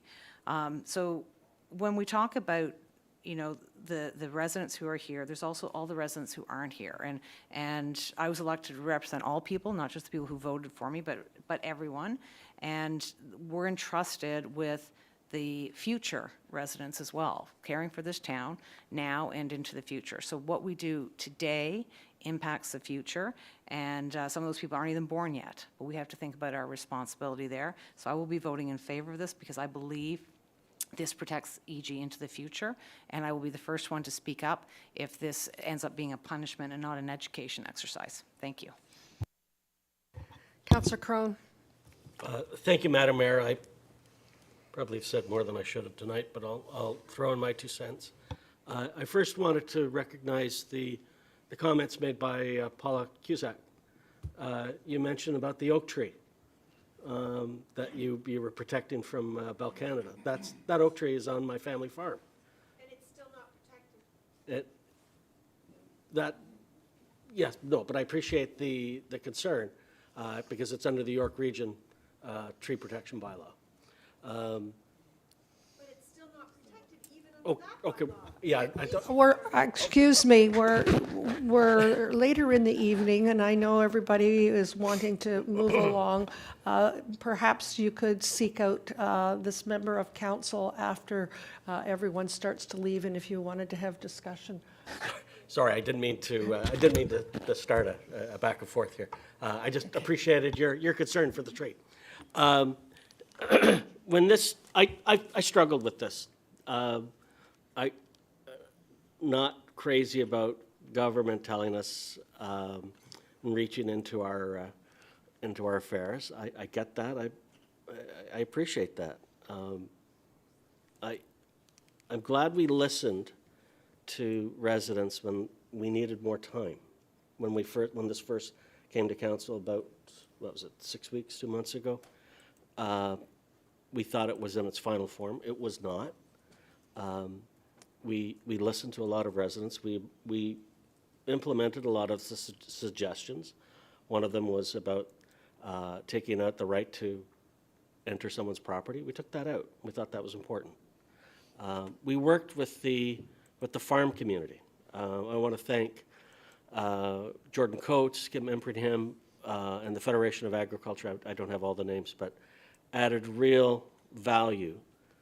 And I will tell you, we started miles apart. And we got to a spot where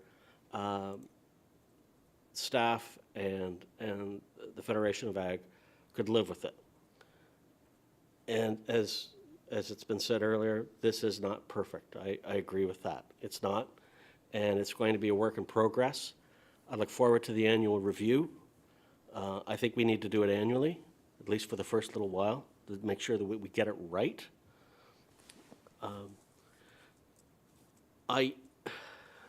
Where I live, I'm on a woodlot, and so I'm governed by the York Region Tree Protection Bylaw. And I can tell you from my experience, it has not impacted the quality of my life one bit. And I have trees that have come down, either diseased, or they've fallen, or they were going to hit my house. It has not impacted how I deal with things and how I manage my property.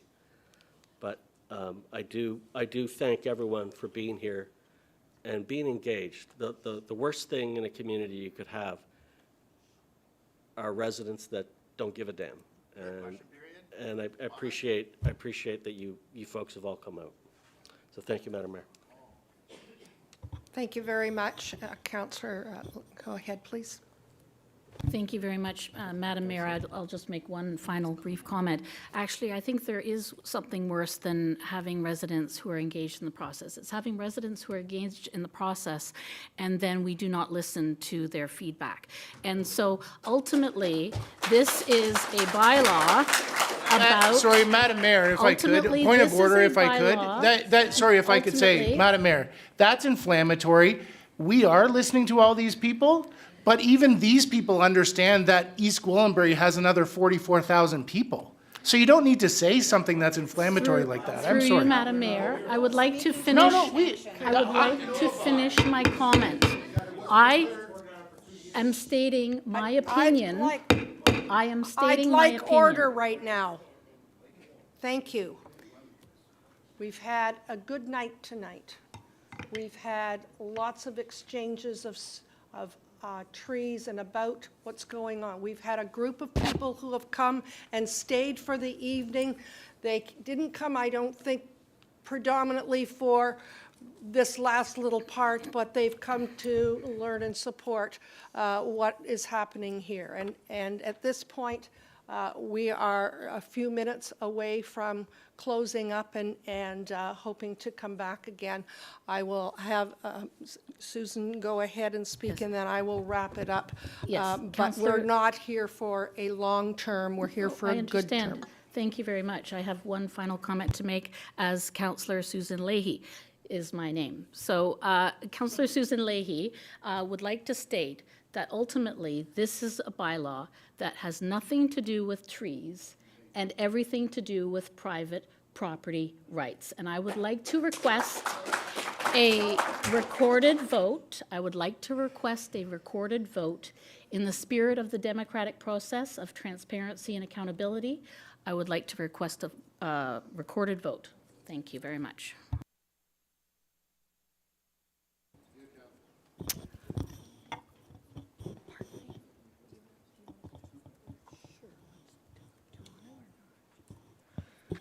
Members of council, we've been asked about a vote. I'm one. Madam Mayor, we have a motion on the floor moved by myself and Councillor Carruthers. We've had discussion on the motion. I move that we call the question. The member beside me has requested a recorded vote. Happy to have a recorded vote. Councillor, go ahead. Through Madam Mayor, this motion has been moved by Councillor Roy DiClemente, seconded by Councillor Carruthers, and Councillor Leahy has requested for a recorded vote. Councillor Leahy, how do you vote? No. Councillor Carruthers, how do you vote? Yes. Councillor Crone, how do you vote? Yes. Councillor Foster, how do you vote? Yes. Mayor Haxon, how do you vote? Yes. Councillor Johns, how do you vote? Yes. Councillor Roy DiClemente, how do you vote? Yes. Through you, Madam Mayor, that motion's carried. Thank you very much. I will very quickly come to a close. I just want to thank everybody for coming out. I know that tonight, while you're sitting in the chair now, isn't exactly what you thought you were going to be doing a couple of hours ago when you first arrived, and I think it's been really important that we all learn when we hear conversation take place about issues that we're very passionate about. And while the trees continue to be a part of our lifetime, we need to look after them as well. And so I thank you that you came and stayed to listen about the important things that we back and forth to make sure that we're looking after East Gwillimbury's foliage. So thank you very much. Thank you. Thank you.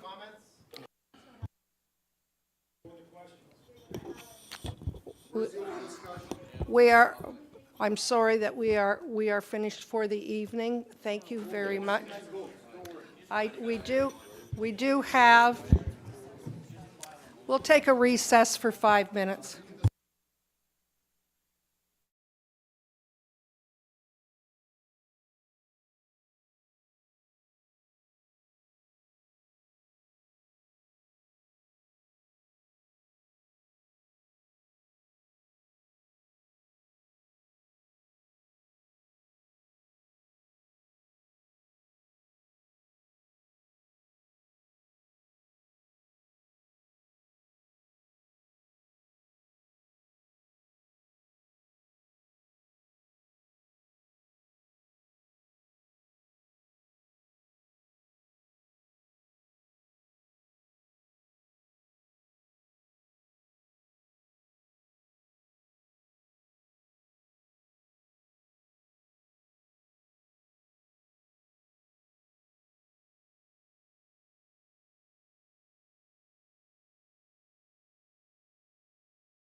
We are with item J, and that's bylaws. We have 3 bylaws noted on our agenda tonight. Perhaps we can consider them all at once. Would that be satisfactory? Councillor Roy DeClemente? I was going to request that J1 be separated out for a recorded vote, please. Thank you. I will leave it. I will. Why is J1 being pulled? Because it's the, We just voted. I know, but this is the actual bylaw. So that brings us down to,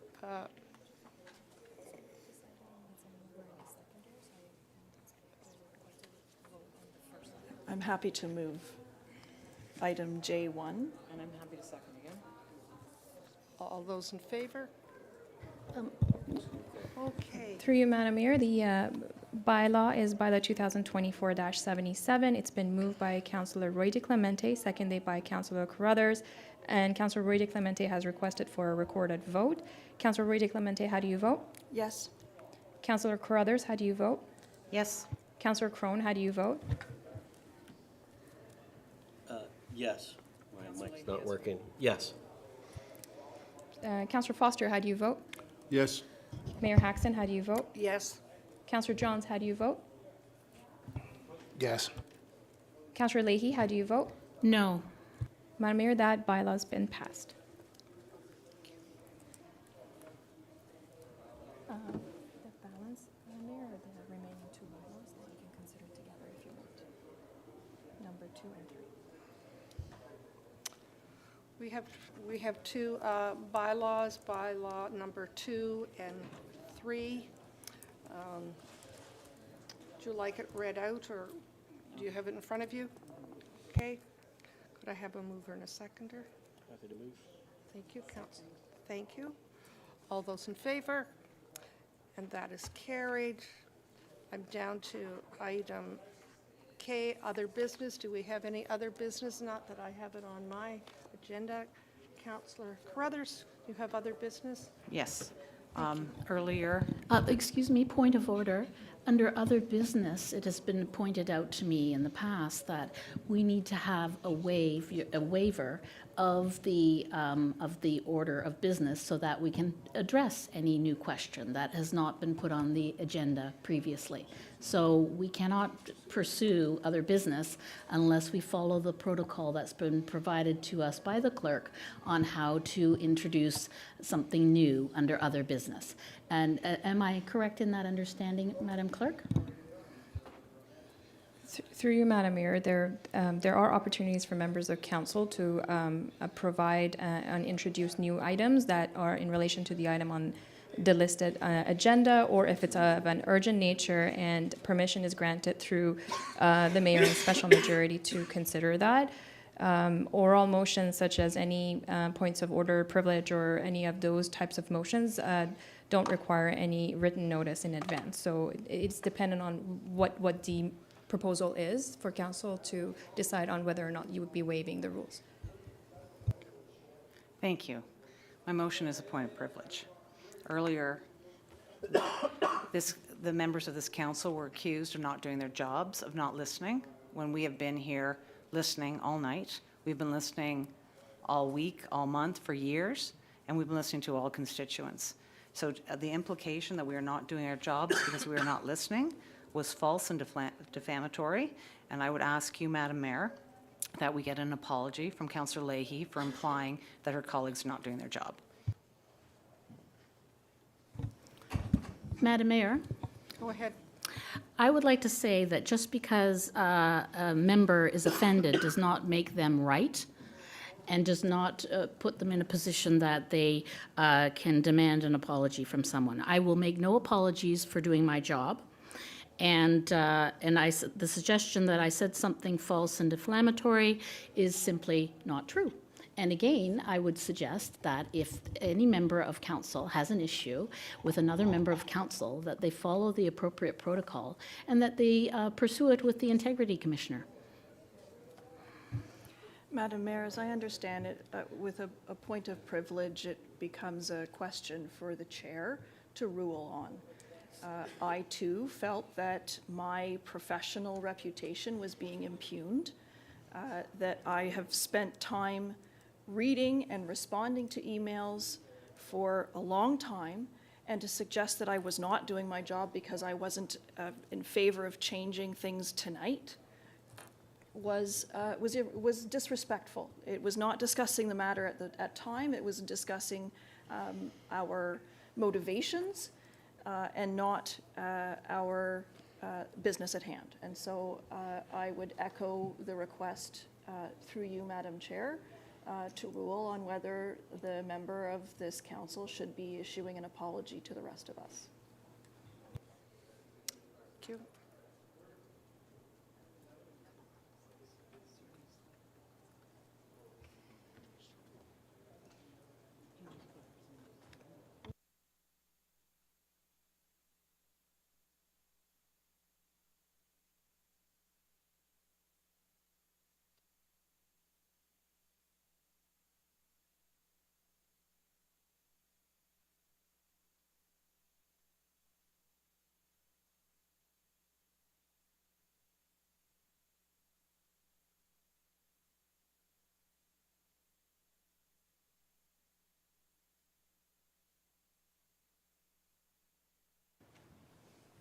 Councillor Crone, go ahead, please. Thank you, Madam Mayor. I would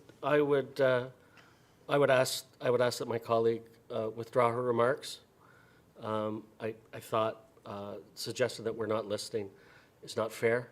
I think we've worked together long enough that should know our motives. I think withdrawing the remarks would be a good compromise to issue an apology. Madam Mayor, I have been shouted at from across the room by another councillor, accused of saying things that are inflammatory, which were not true. I was shouted at. Proper procedure was not followed, and yet I am not asking for an apology. I am conducting my business as I see fit as a councillor. And so I will not apologize for doing my job.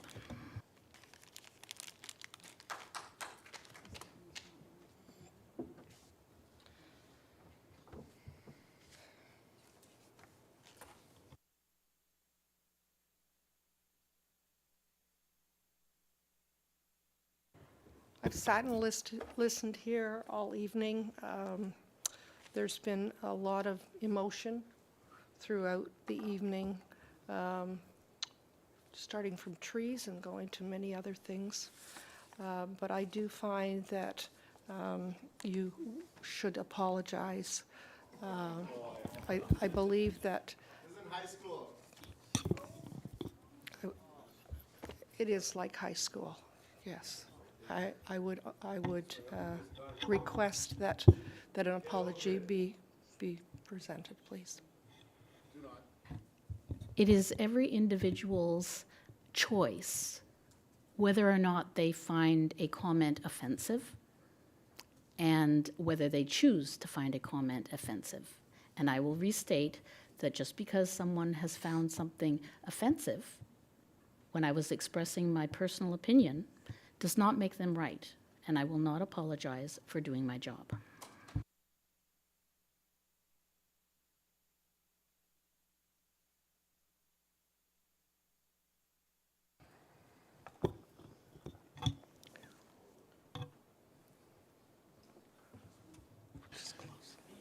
Madam Mayor, I'm just looking at the confirming bylaw. Yes. I would be happy to be a mover if you would allow me to move the confirming bylaw. I know, that's why I'm asking if she would allow it.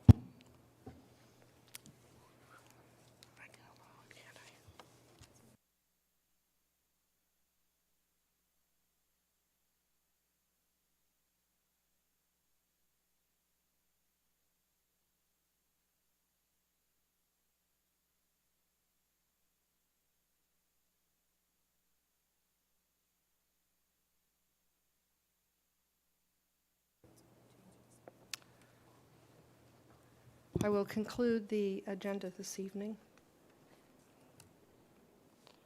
We have a confirming bylaw. Could I have a mover and a seconder, please? Councillor Johns moved it. Thank you. You second it, thank you. Be it resolved that bylaw 2024-080, being a bylaw to confirm the proceedings of council meeting held on November 19th, 2024, be taken as read, enacted, and signed by the mayor and municipal clerk. All those in favor? That's carried. And we have an adjournment at 8:26, moved by Councillor Crothers, Councillor Foster, at 8:26. All those in favor? And that's carried. And with that, we will close our meeting this evening.